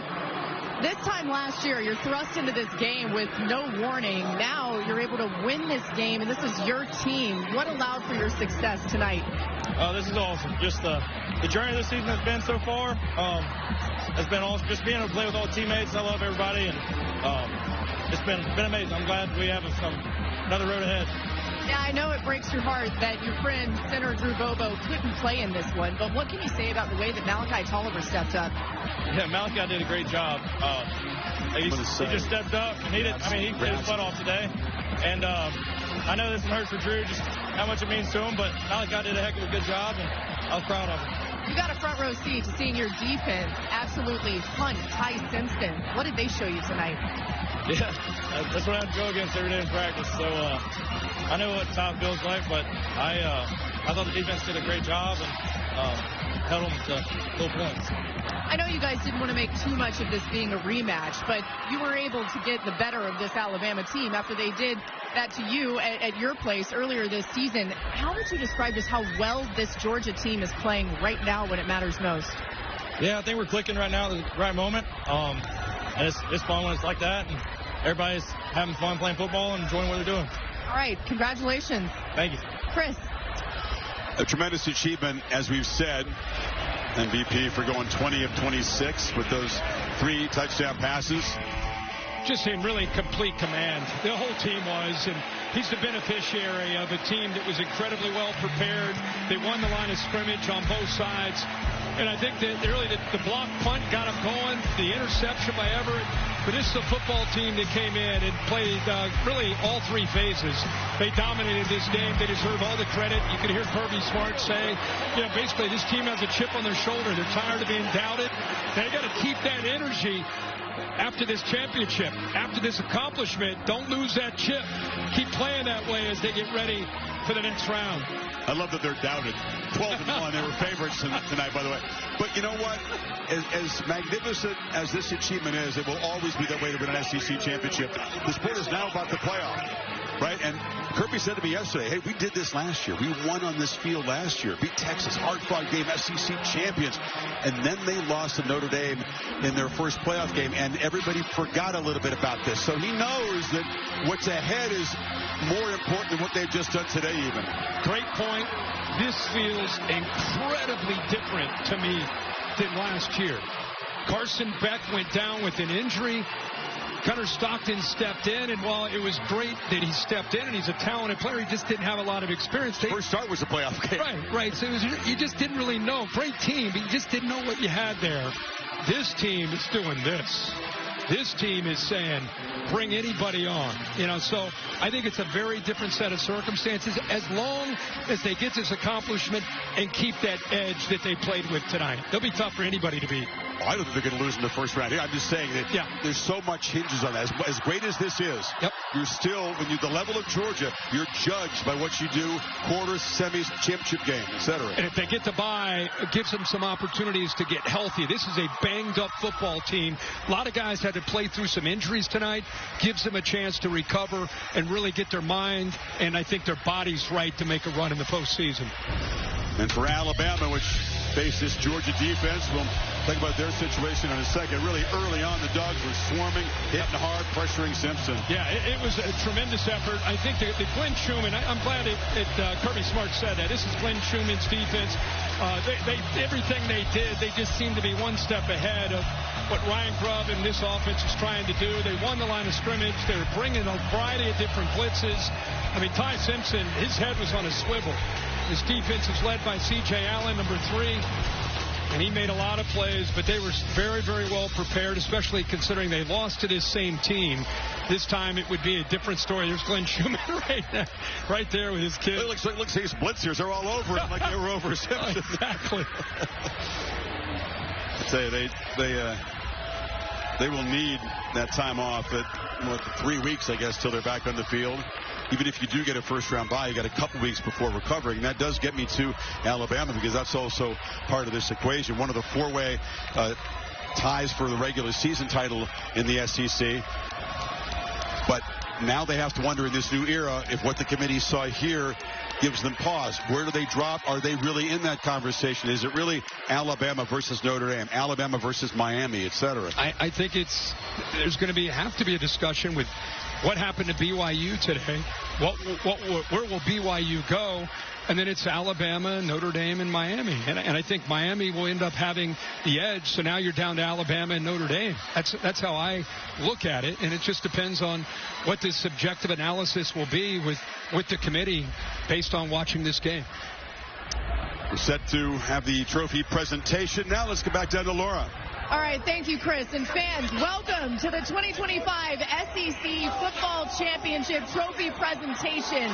We want to acknowledge Alabama's great accomplishments this season. Congratulations to them. But let's give a huge round of applause to the Georgia Bulldogs, your 2025 SEC champions. And we'd like to welcome to the stage the head coach of the Georgia Bulldogs, Kirby Smart, is up here, as well as SEC Commissioner Greg Sankey, Georgia Athletics Director Josh Brooks, President Jerry Moorhead, and we are going to get this going by announcing our MVP of the 2025 SEC Championship game, and that is quarterback Gunnar Stockton. Gunnar, get up here.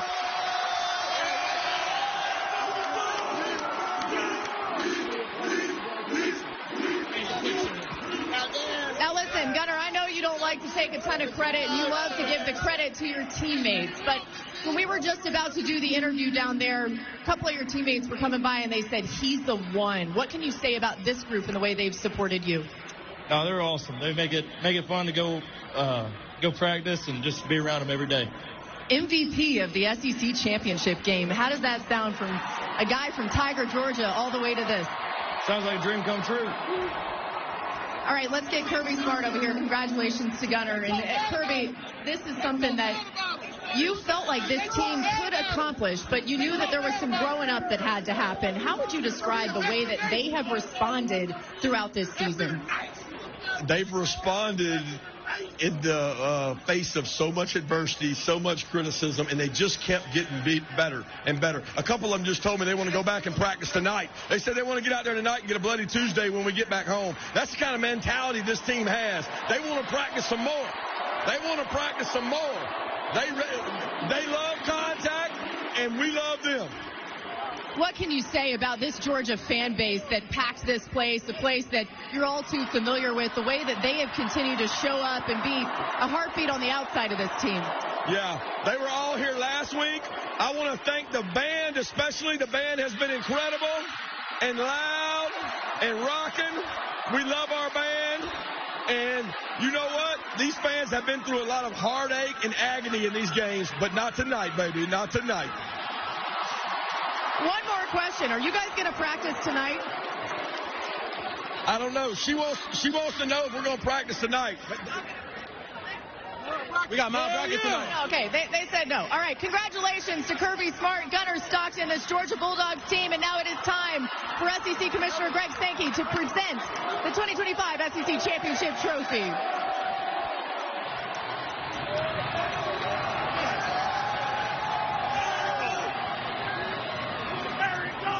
Chris, I'll send it back to you. Confetti falling inside. Just what we saw last year for Georgia.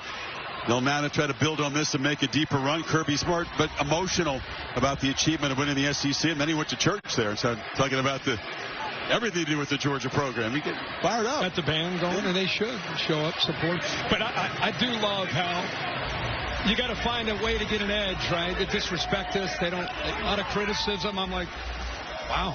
I haven't heard a ton of criticism myself. This is not only a great team, it's a great program, and it's a program that every single year they're going to be in play, and they've done it again. And like I said, this is different than last year. This team is trending up as they get ready for these next few weeks to maybe a month. The only blemish was that home field loss to Alabama 10 weeks ago. Hard to kill has been the motto all season long for this Brazilian team, and they're going to be hard to kill in the postseason.